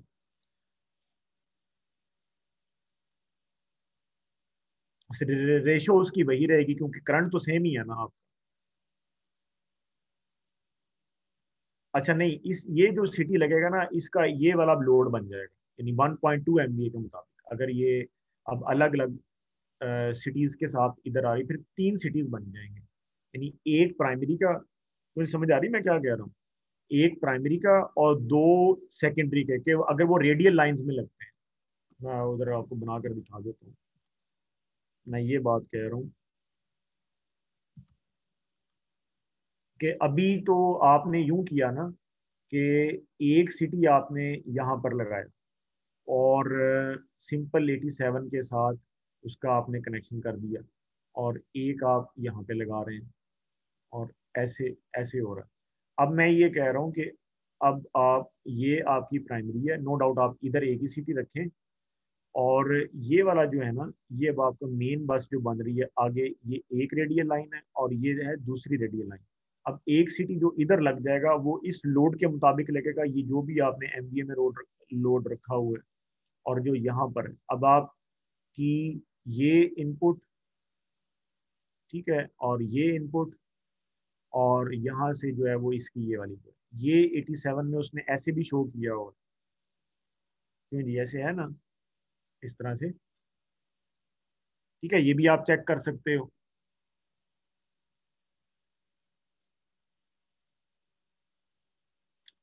तो ये है, यानी इस तरह से भी उसने 87 एक शो की है। और वो ये कहता है कि इसमें जो ब्रेकर्स यहाँ पर लगे होते हैं ना, वो उनको ऑपरेट करवा देता है, लेकिन वो कहता है कि ये वाली जो कॉन्फ़िगरेशन है ये उस सूरत में एप्लीकेबल है जब ये वाले जो लोड्स लगे हुए हैं ना, वो लोड शेडिंग बर्दाश्त कर सकते हैं, या उनको आदत पड़ी हुई है ना, जैसे लोड आउटेजेस। यानी अगर तो लोड आउटेजेस जो हैं वो अपना, क्या उसको कहते हैं कि कैटर हो सकते हैं, कि कोई ऐसी बात नहीं है 2 घंटे के लिए लोड आउट हो गया तो फिर तो ठीक है।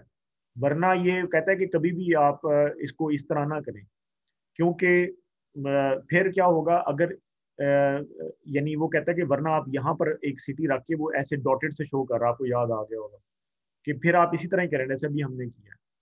और उसकी रीजन ये है कि अगर ये ट्रांसफार्मर निकल भी जाता है सर्विस से, तो ये वाली जो बस है वो जरूर कहीं ना दूसरे ट्रांसफार्मर से इनर्जाइज हो जाएगी, और ये आपके जो हेल्दी सेक्शन हैं, रेडियल लाइन जो हैं, उनको आप वो कर सकते हो, मैनेज कर सकते हो।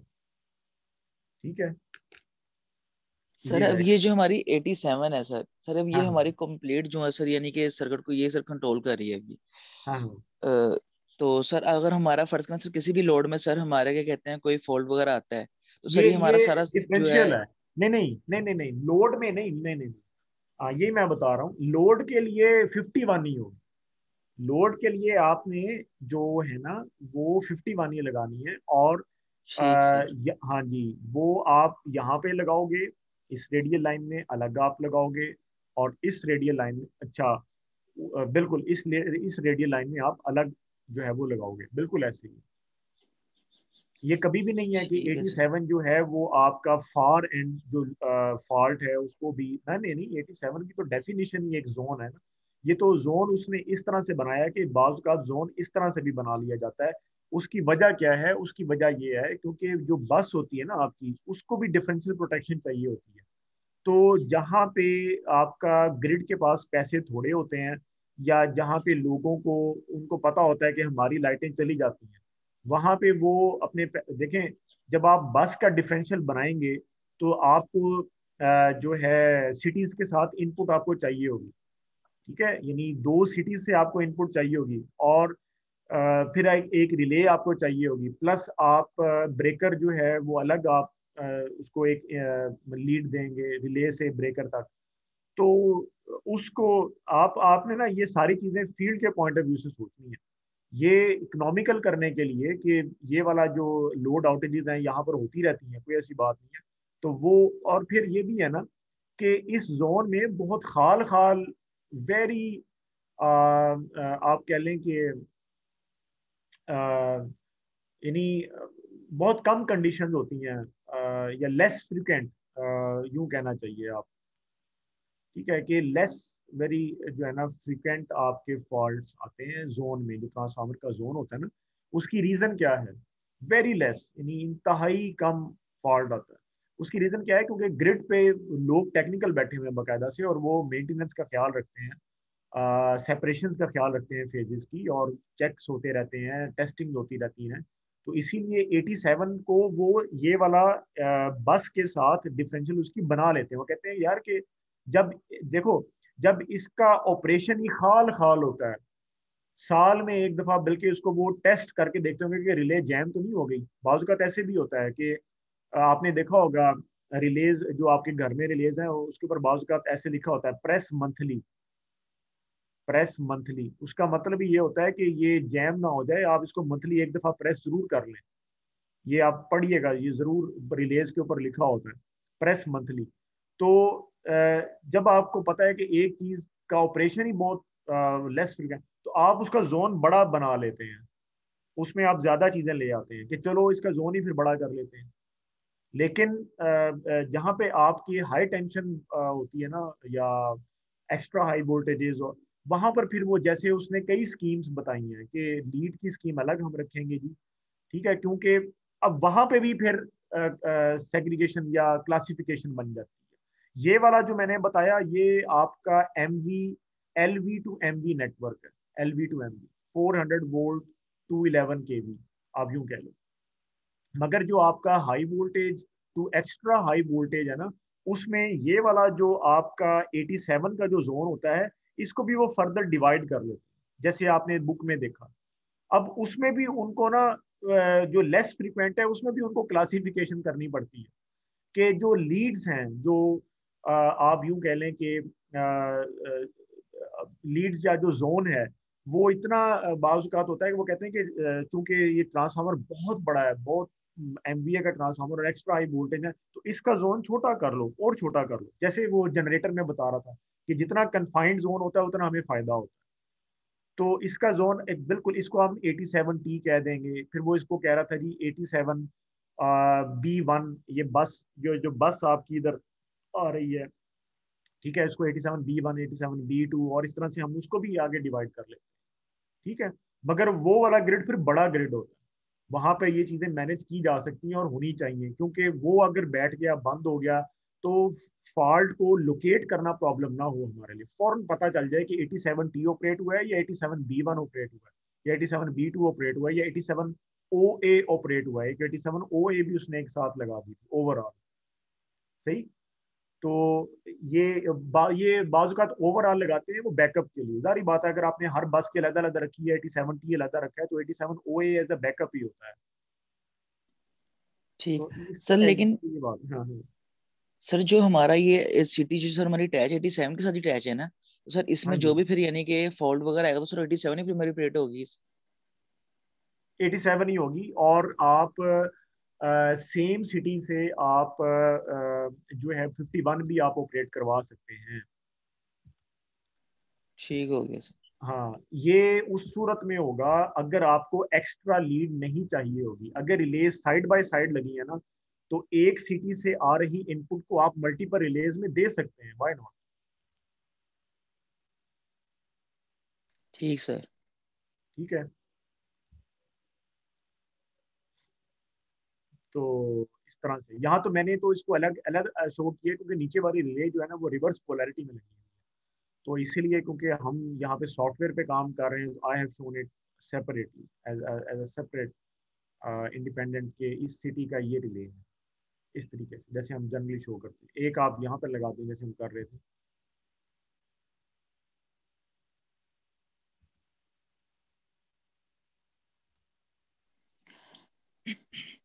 सर जो हमारी 87 के साथ नीचे वाली सर सिटी अटैच है, हाँ जी। सर इसके थ्रू भी सर हम 51D ऑपरेट करवा सकते हैं सर, अगर हम इसको रिवर्स ना करें, फर्स्ट वाले को रिवर्स कर लें अपनी हम।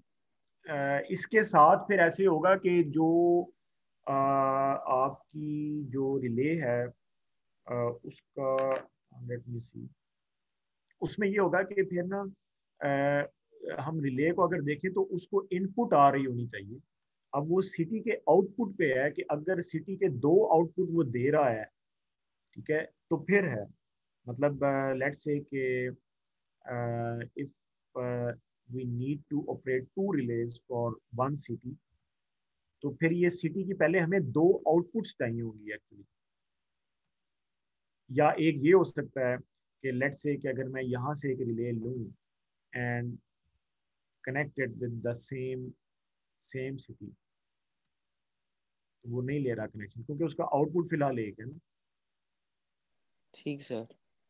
इनके साथ मतलब सॉफ्टवेयर में हम ऐसा नहीं कर सकते हैं सर, एक सिटी से दो हाँ, या नहीं ये ऑपरेट कर है सकते। कि अगर हम इस सिटी को देखें तो इसकी जो अभी मैंने इसकी रेटिंग सेट नहीं की, इसमें अगर तो ये ऑप्शन देता है जैसे होता है ना फेज और ग्राउंड वाला, यानी मल्टीपल आउटपुट्स का अगर ऑप्शन आएगा ना यहाँ पे सॉफ्टवेयर में, देन आई कैन हैव, क्योंकि रिले तो एक सेंसर है ना, तो अगर तो वो 2 सेंसर्स को यानी 2 आउटपुट्स लेता है सिटी, तो हम 2 सेंसर्स को बैक वक्त कनेक्ट कर सकते हैं कि ये बात है इस रिले को ठीक इस सर। रिले के साथ अगर हम, हाँ ये है कि, लेकिन ये, अच्छा इसको अब चेक करते हैं कि ये सिटी का उससे इनपुट ले रहा है।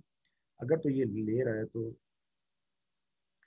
करंट जो है ये फेज में नहीं, ये उसमें वो करती है और वोल्टेज में नहीं। अच्छा, ये भी नहीं ले रहा है। नहीं, वो उसमें उसको ना वो करती है,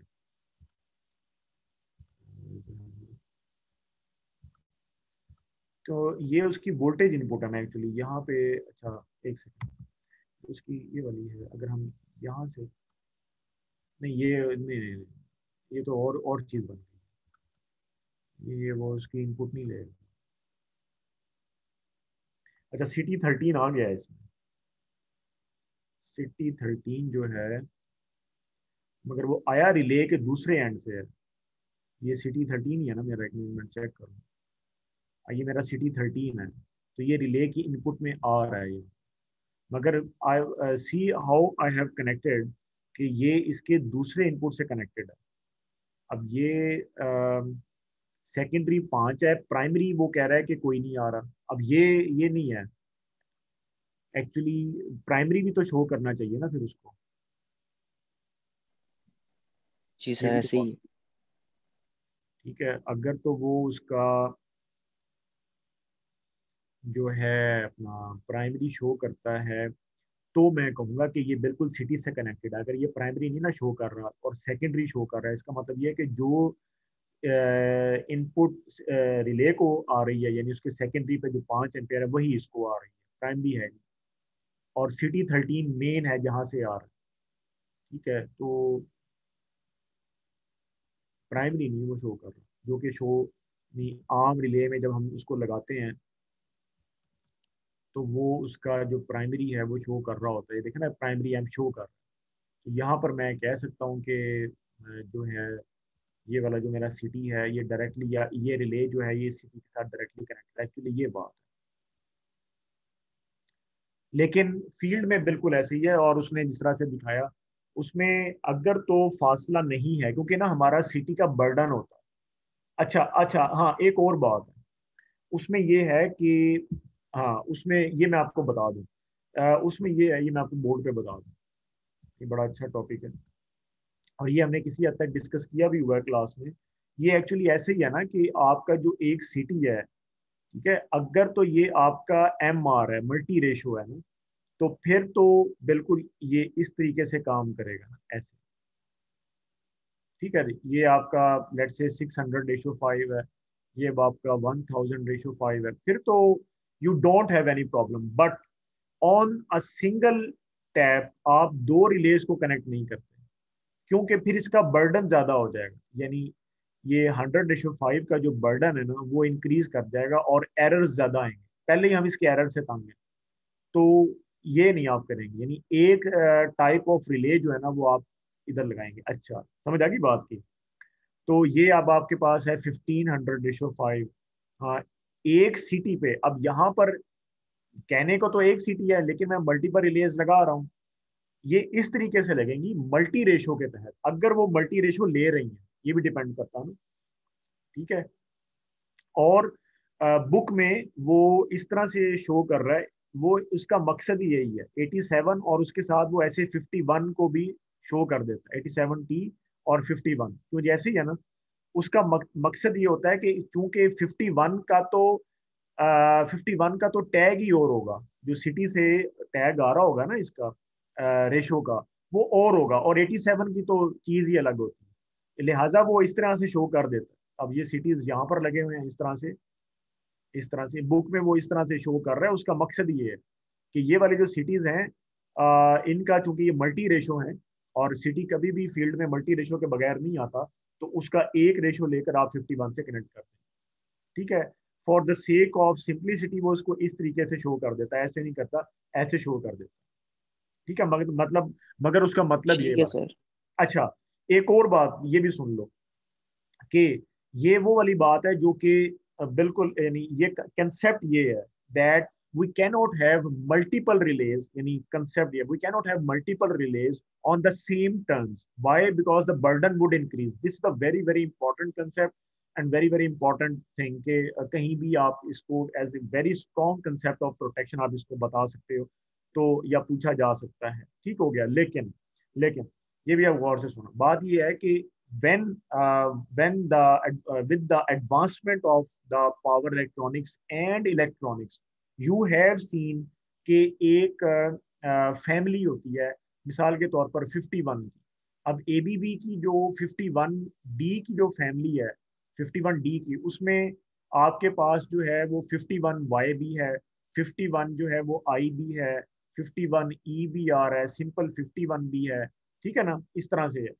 तो ये अगर वो उसको एक सॉलिड स्टेट रिले बना लें, ठीक है, अगर वो इसको सॉलिड स्टेट रिले जो है वो बना लेते हैं, तो ये कहा, क्योंकि उसमें इस तरह से है कि अब आपने प्रोसेसर बेस्ड इनको इनपुट्स दे दी हैं, तो यू कैन अब, और आपका आगे जो रिक्वायरमेंट है वो भी इस तरह से है कि सेम टर्न रेशियो पे आपको अगर मल्टीपल रिलेज चाहिए, तो ये पॉसिबल हो भी सकता है। क्योंकि इसमें अब वो वाला जो है, आप यूं कह लो कि क्या उसको कहते हैं ना, यानी जो क्वाइलिंग है वो इस तरह से नहीं होगी जिस तरह से पहले होती थी, बाकायदा से इलेक्ट्रोमैकेनिकल जो हमारे रिलेज हैं कि जी आपका जो इंडक्शन क्वाइल है या इंडक्शन डिस्क है, दो ही चीजें होती है ना, एक डिस्क होती है और एक क्वाइल होता है। ठीक है, तो अगर आपकी सॉलिड स्टेट रिले है, तो उसमें क्योंकि वो न्यूमेरिकल रिले है, प्रोसेसर बेस्ड रिले है, तो वो क्या उसमें लॉस होगा, ना होने के बराबर होगा। तो एक्चुअली ये इस तरह की चीज है, क्यों नहीं समझ आई बात? तो उसमें हम ये कह सकते हैं कि जी विद द एडवांसमेंट आप एक फैमिली जो है वो एक एक रेशो पे आप लगा सकते हैं, एक फैमिली जो है।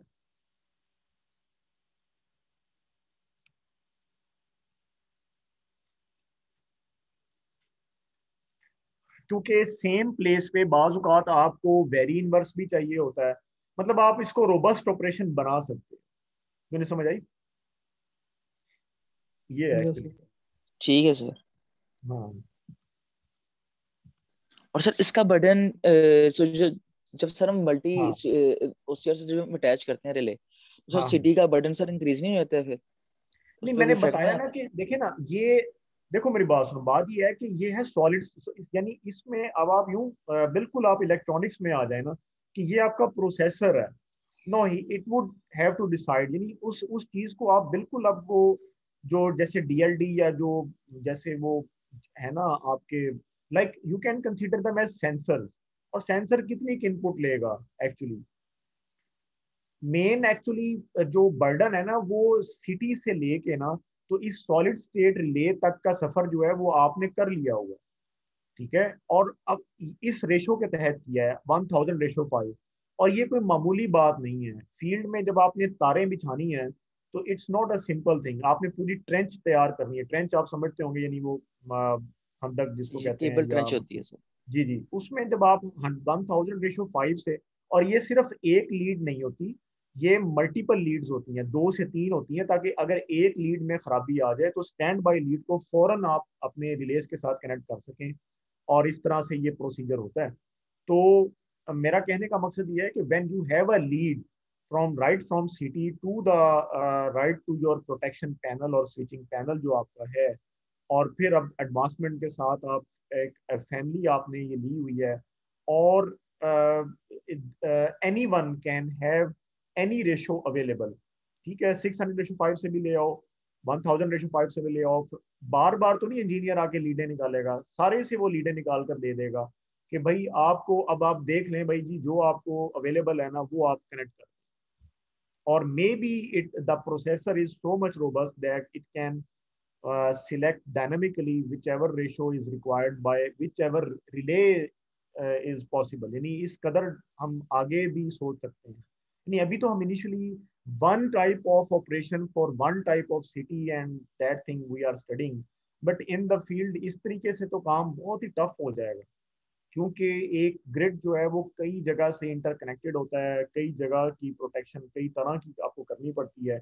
और फिर सबसे अहम बात ये है कि अबव ऑल कि जब आपका एक सिटी फील्ड में लग गया ना, तो उसने एक जगह घेर ली है। मैंने पहले बताया स्विच यार्ड में आपकी जगह बहुत नपी तुली जगह होती है, आपने पूरा मैप बनाया होता है, यहाँ पर एक सिटी लगना है, यहाँ पर दूसरा, यहाँ पर तीसरे फेज का, और इतनी इतनी सेपरेशन होगी, 1-1 मीटर की हमने सेपरेशन रखनी है।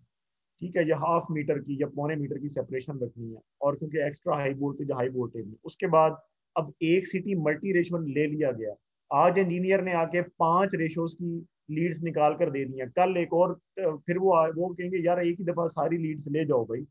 ये बार बार काम करना जब ग्रिड ऑपरेशन में होता है टफ होता है। तो जब एक दफा इलेक्शन कमीशनिंग हो रही है, you can have all the leads available right in the switching panel. और अब आप जाहिर बात है फिर उस कंपनी के पास जाएंगे जो आपको ऐसा रोबस्ट सोल्यूशन है, जैसे मैंने अभी बात की है, इंतहाई प्रोसेसर बेस्ड विलेज होगी आपकी। तो यानी एक्चुअली ठीक में है ये सर। ऑपरेशन है। हम चूंकि ये है कि हमारा जो कंसेप्ट है वो इस तरह का है कि we are considering the burden, तो वेरी वेल हम उसको भी स्टडी कर रहे हैं कि ठीक है, अब इस सिटी के लिए जो मेन बर्डन होगा that would be that lead जो कि सिटी से लेके तो रिले तक जाएगी। Already we are facing the error that CT is giving us, so error plus this lead burden वो काफी है। उसके बाद आपको अपने आप रिले को, हम जारी बात है कि अब हम अपग्रेड कर चुके हैं, यानी अब वो डिस्क टाइप चीजें, और जो है इवन अब आपके एनर्जी मीटर घरों में देख लें डिस्क टाइप से उन्होंने वो इलेक्ट्रॉनिक लगा रखे हैं। आप उसी को देख लो ना कि डिस्क का जो है वो रोटेट करना, उसकी फ्रिक्शन और कई सारी चीजें फिर उसमें काउंट होती हैं as compare to totally electronic type installation जो है आपकी, उसमें जो जी सर ऐसी। लॉस होता है वो ना होने के बराबर होता है। और बहुत ही लो वोल्टेज सर्किट होता है, जारी बात है तो लॉस भी कम ही होगा।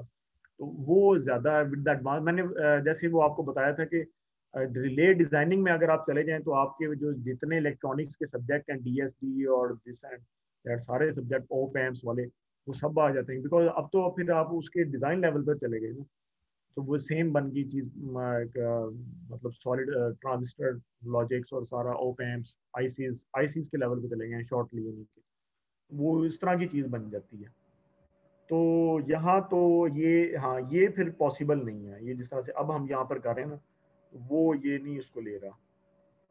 From one city you can have one relay. यहाँ पर हमारा ब्रेकर रह गया था, इसको लगाएं। ये अब सेटिंग्स आपने खुद करनी है इसकी, ये बहुत इजी है, राइट। और इसका सर जो लेकिन क्राइटेरिया है, हाँ जी हाँ जी, रेजिस्टेंस की सर बता दीजिएगा आप ना, वो क्या करनी है यहाँ। हाँ रेजिस्टेंस की जो वैल्यू है ना वो आप रख लें। तो हमने पहले सिटी की रेशो लेनी है, और अच्छा हाँ चलें वो तो आप कर लेंगे। और जो इसका क्राइटेरिया होगा पहले मैं वो कवर कर लूँ बात। वो ये होगा कि आपने बुक देखनी है, और बुक में उसने बिल्कुल right in front of you everyone, बल्कि एग्जांपल सॉल्व की हुई है कि आपने लोड देखना है। बिल्कुल ये रिले, ये वाली जो आर ए सी की बात हो रही है, यानी ये वाली जो रिले है अब आपकी आर ए सी और आर ए बी, इसकी सेटिंग की बात हो रही है। पहले इसको सेट करना है फिर पीछे आना है, ठीक है। तो जो सिटी यहाँ पर लगा हुआ है आर ए सी के की जगह पे, वो इस लोड के मुताबिक सेट होगा जो पॉइंट सी पे लगा है, जो ये है वो पॉइंट बी के मुताबिक। और जो ये वाली मेन रिले है आपकी, मेन जो रिले है वो आपने एक ट्रांसफार्मर के मुताबिक सेट करनी है, ठीक है।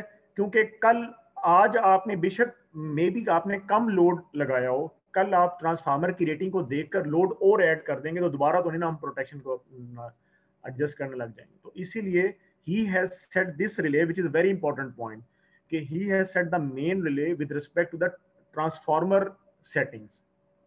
इस वक्त उसने अब यहाँ पर कोई फॉल्ट डाटा या कोई इस तरह की चीज नहीं देखी। ये इंपॉर्टेंट पॉइंट है एक्चुअली, आप ये ऊपर देख सकते हैं, ठीक है। उसने स्ट्रेट अवे उसने देखा जी ट्रांसफार्मर का फुल लोड FLA क्या है, उसमें उसने 1.2% उसने कहा जी इसकी कैपेबिलिटी कर्व के मुताबिक हमने 1.2 ऐड कर दिया।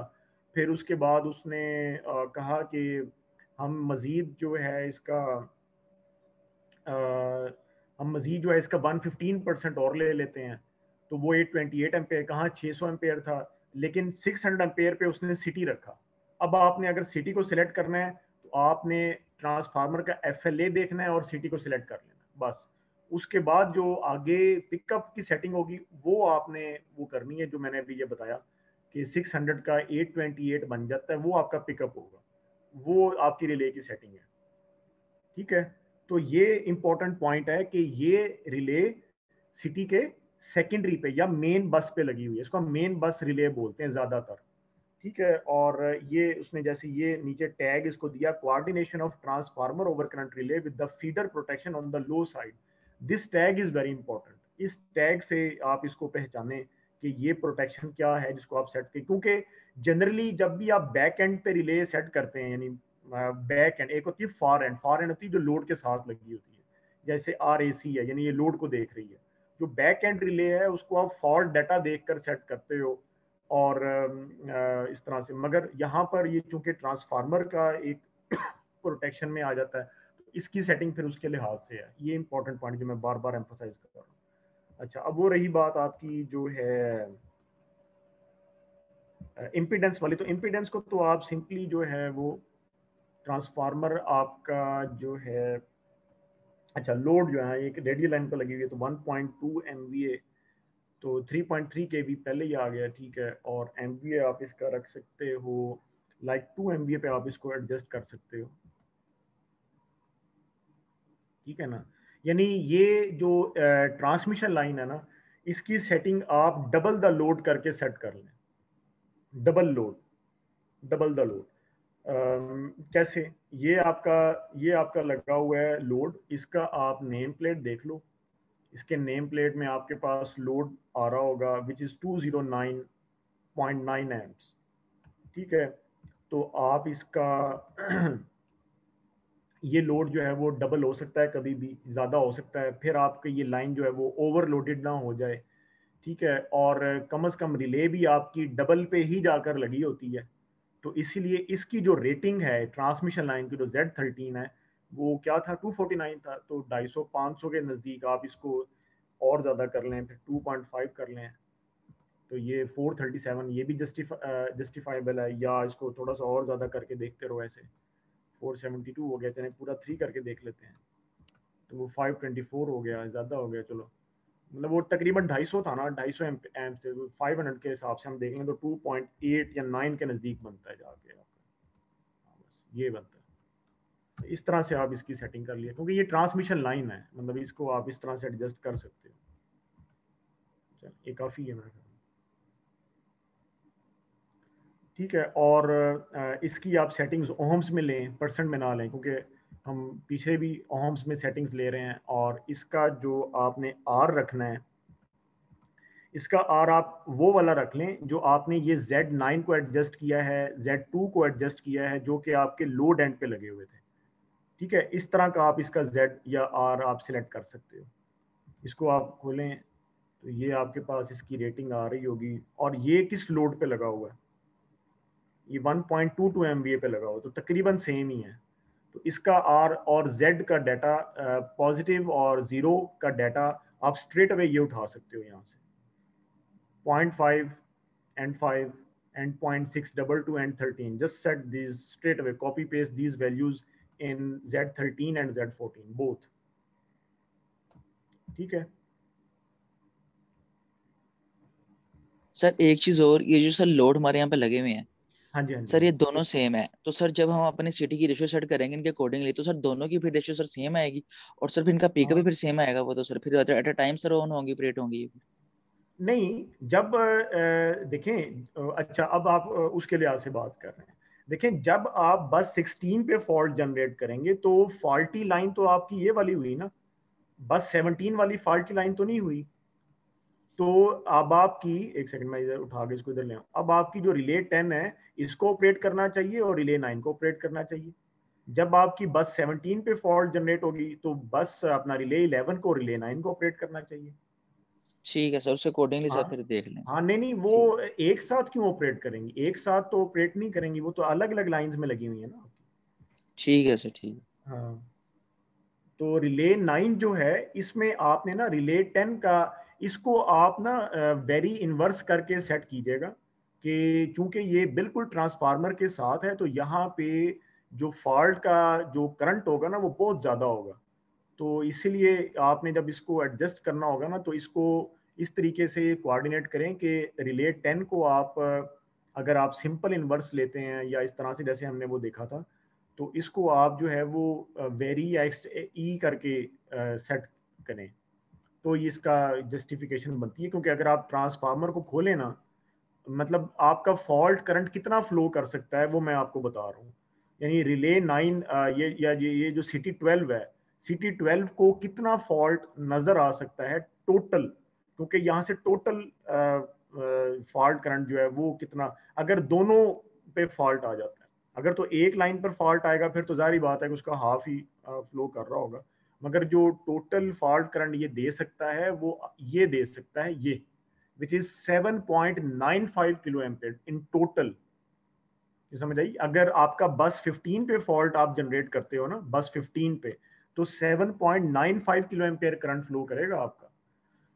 ठीक है, तो जब आप बस 16 पे जो कि नीचे रेडियल लाइन की बस है आपकी, यहाँ पे फॉल्ट जनरेट करोगे जारी बात है उसका हाफ फ्लो करेगा, लेकिन even then it is about 7.95 is about 8 का हाफ 4, तो तकरीबन 4 kilo ampere is way high current. यानी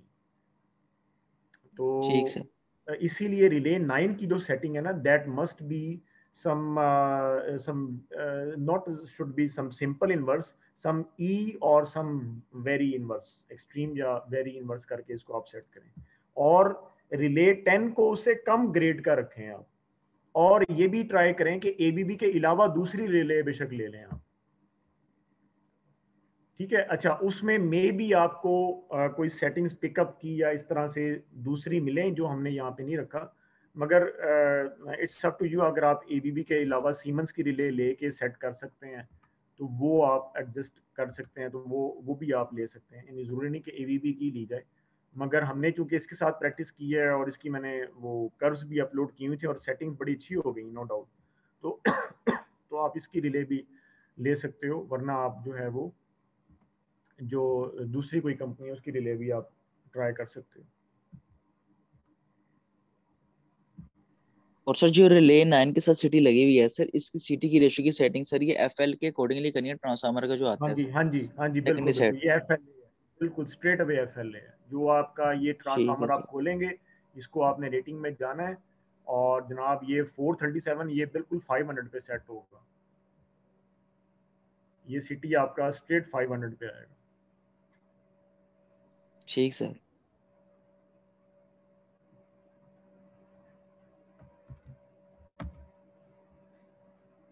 ठीक है, तो मिड आ रहे हैं फिर आप लोगों के,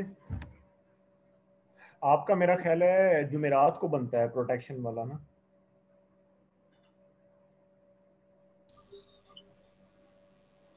जी सर।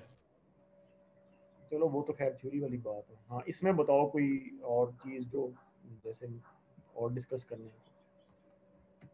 तो ये एक ही फाइल में देखो, ये थोड़ा मैच हो गया कि ये सेटिंग्स हो गई हैं। फर्दर आप जो अगर आप पीछे देखें ना, तो आप पिछली रिलेज को एडजस्ट अब कर सकते। अभी हमारी तकरीबन एडजस्टमेंट है, जैसे रिले 6 है इसकी एडजस्टमेंट रह गई थी, इसको भी अगर आप डायरेक्शन बनाएं। हाँ जी शर्जील जी जी। सर वो मैंने कहा सर मेरा सेशन बार बार आउट हो रहा है सर, मैं सेशन में इन ही नहीं हो पा रहा, मैंने कहा बता दूं आपको, इंटरनेट बहुत इशू कर रहा है, चल ही नहीं रहा। अच्छा अच्छा अच्छा, उसको रीस्टार्ट करना था, लास्ट टाइम वो बता रहे थे रीस्टार्ट से शायद। नहीं नहीं सर, वो असल में मेरा वो मोबाइल का इंटरनेट भी नहीं चल रहा, सारा ड्रॉप हुआ है, पता नहीं सिग्नल ही नहीं आ रहा, क्या चल रहा है। अच्छा, ये वजह है। सही सही। मैंने कहा सर आपको बता दूं, ये ना हो फिर बाद में इंटरनेट। अच्छा, नहीं वो जो जूम है ना, वो जितनी दफ़ा आप आते हैं ना, वो उतनी दफ़ा काउंट करके रिपोर्ट दे देता है, वो मुझे पता चल जाता है। सर जी जी। सर वो अभी आपने जो मेरात का बताया, डेट शीट में वेडनेसडे है, 28 अच्छा, अप्रैल वो लिखा मैंने हुआ है। अपना ख्याल ही जाहिर किया, मैं भी वेडनेसडे ही हो यार। ठीक मैंने है। तो वैसे ही वेडनेसडे ही होगा। मेरे कहने से ना जो मेरा वेडनेसडे को किसी और चीज़ की तैयारी करके तुम लोग वेडनेसडे को पेपर हो, वो जैसी डेट शीट है वैसी। अच्छा, वेडनेसडे को बन रहा है मुस्तफा? जी सर। अच्छा अच्छा, ठीक है ठीक है। चलो, ओपन बुक है, तैयारी शरी करो।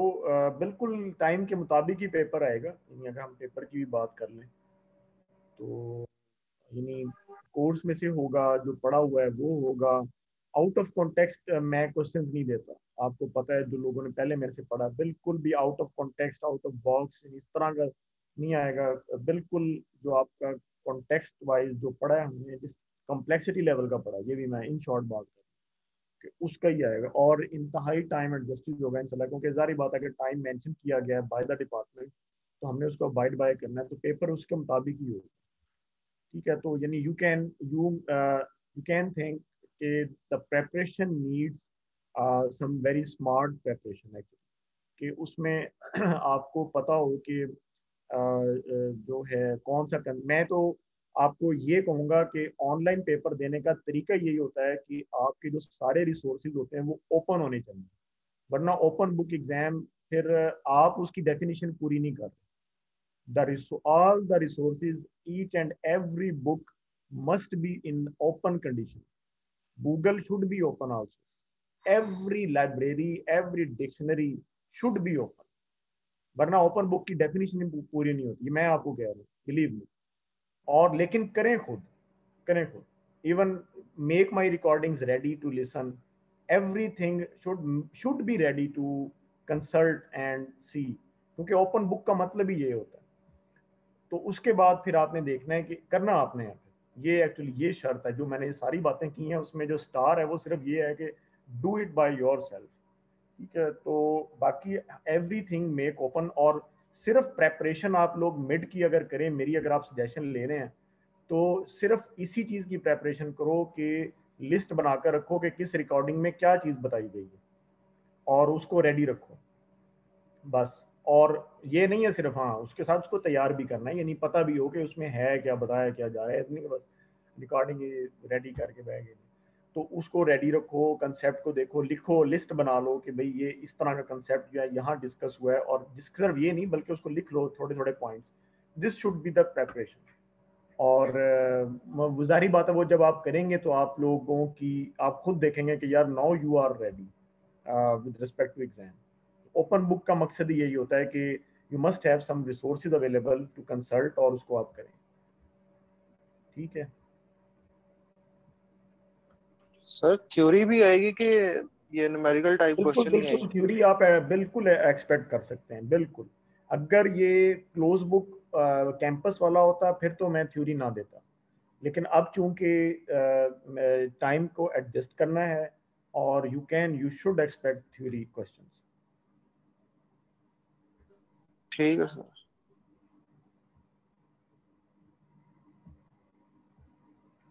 ठीक है, ये क्लियर है जी, लैब क्लियर है, इसमें और कोई बात आप पूछना चाहते हैं ज़रूर डिस्कस करो। तो ये जो ट्रांसफार्मर की प्रोटेक्शन है, ये हमने काफ़ी हद तक अब कवर कर ली। फ्यूज टाइप भी हो गया है हमारा, डिफरेंशियल भी हमने एक बेसिक इसकी प्रोटेक्शन देख ली है, और जो बैक एंड हमारी रिले लगी होती है, main relay, main bus relay, उसकी भी हमने जो एडजस्टमेंट है वो देख ली है। और उसको हमने एक्चुअली, तो चीज़ ये होती है, मैं आपको जो शॉर्टली बताऊं, एक्चुअली चीज़ पता क्या होती है? एक्चुअली ये चीज़ होती है कि आप उसको ना मॉडल करना सीखें। मॉडल अब देखो बुक में वो बता रहा है कि मेन रिले लगा लें, आगे 2 रिलेज लगाएं। अब मॉडल से क्या, मैंने अपना प्रोजेक्ट खोला तो मैं उसको नया भी बना सकता हूँ, मैं अपना टाइम भी सेव कर सकता हूँ।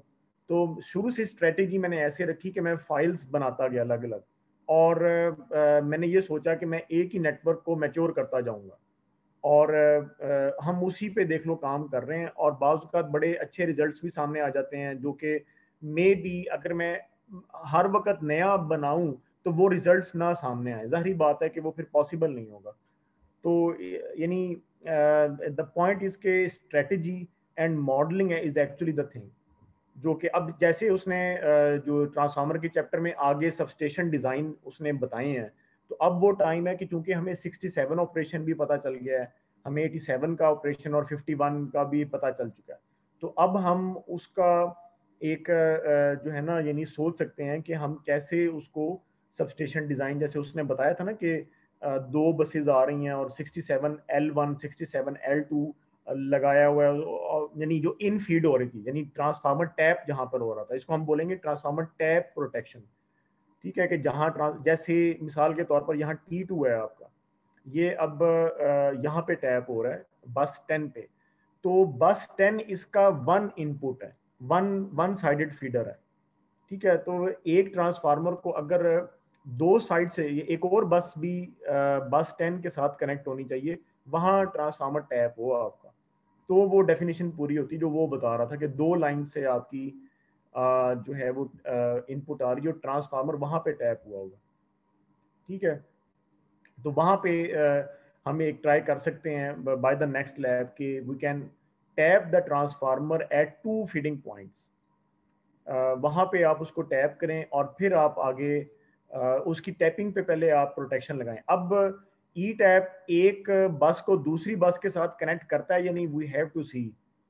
ठीक, क्योंकि बसेस का कनेक्शन वाया सम इम्पिडेंस ही होता है, बसेस को आप डायरेक्टली इस तरीके से कनेक्ट कर नहीं सकते, डायरेक्ट कनेक्टिंग लाइन से आप कनेक्ट करेंगे वो एक ही चीज कंसीडर करेगा, ये आपको भी पता होगा। यानी बस 11 और 10 के दरमियान में ये इम्पीडेंस उड़ा दूं ना, तो वो कहेगा ये एक ही चीज है, आप इसको अलग अलग कंसीडर करते हैं मगर वो इसको एक ही लेगा, उसका फर्क ही कोई नहीं है, यानी जब बीच में इम्पीडेंस ही नहीं है। तो अब इसको कैसे देखा जाए कि 2 इनपुट्स लेके ट्रांसफार्मर को एक जगह टैप करना है, this thing actually card modelling और स्ट्रेटेजी के हमने वो रिजल्ट लेकर आना है एक्चुअली, क्योंकि बुक में तो वो अंडरस्टैंडिंग के लिए जस्ट एक सिंगल लाइन शो कर देगा, और फील्ड में भी जाहिर बात है कि अब सॉफ्टवेयर पे उसको जब करना होता है ना, वो एक चीज होती है जिसको फिर हमने सोचना है, ये मैं बात बता रहा हूँ, तो वो फिर चीज बन जाएगी कि जो उसने बताया, और बाकी की चीज हमने नीचे कर ली हुई है, आपने देखा हमने ये किया है। और एक एडिशनल जो टास्क आप कर सकते हैं, वो जो मैंने आपको बताया कि 87 का आप वाया एक्सटेंड कर दें, समझ आई, यानी 87 का जो सिटी रिवर्स पोलैरिटी में लगा हुआ है, इसको उठा के आप ये बस 15 के नीचे लगा दें यहाँ पे। ठीक है, और एक सिटी आप जो है वो इधर भी लगा दें, दोनों रेडियल लाइंस में एक एक रिवर्स पोलैरिटी का सिटी लगेगा, और फिर उसको आप कनेक्ट करके देखें 87 के साथ। ठीक है, तो वो 3 सिटीज का समर बन जाएगा, और फिर आप देखें कि वो चल रहा है और वो क्या उसका क्या फर्क है, यानी कि व्हाट्स द डिफरेंस। तो ये एक टास्क जो है वो आप करके देखो, एक यानी इस वाले सिटी को, जो सिटी 13 है मेरा बनता, जो मैंने अभी लगाया था रेडियल लाइन में, इसको थोड़ा सा नीचे कर लें, इसको इधर ले आए, इसको थोड़ा सा नीचे करके इधर इधर ले आओ इसको, और इस तरह से नहीं, इसको आप चेक कर सकते हो, एक टास्क है ये आपका। ठीक है, तो आई थिंक दैट्स इनफ। आगे आपके मिड टर्म्स की भी तैयारी करो, बाकी इंशाल्लाह हम नेक्स्ट लैब में डिस्कस करेंगे। अच्छा, नेक्स्ट लैब तो आपकी छुट्टी है 1 मई की भी, और मिड वीक भी है, तो ऐसे ही है। यस सर, ऐसे ही। तो फिर हमारी जो मुलाकात है वो 1 और 7 8 मई को होगी, और उसके बाद आपका जो है, एक मेरे सामने कैलेंडर है, अच्छा जी, 8 को होगी, उसके बाद 15 की वैसी छुट्टी है ईद की, उसके बाद हम 22 को मिलेंगे। ठीक है, अब के बाद जो लैब है वो आपकी 8 तारीख को होगी, 8 मई को, और 8 के बाद होगी फिर 22 को। ठीक है, तो 2 लैब्स हमारी इसमें मिस हो रही। बहरहाल हमने काफ़ी कवर कर लिया है, तो फिर इस तरीके से हम बाकी आगे देख लेंगे। चलो ठीक है, फिर अगर कोई क्वेश्चन नहीं है तो I am ending this session. Allah Hafiz sir. ठीक है, ओके ओके जी, सर। अल्लाह हाफिज। ऑफिसर अल्लाह हाफिज।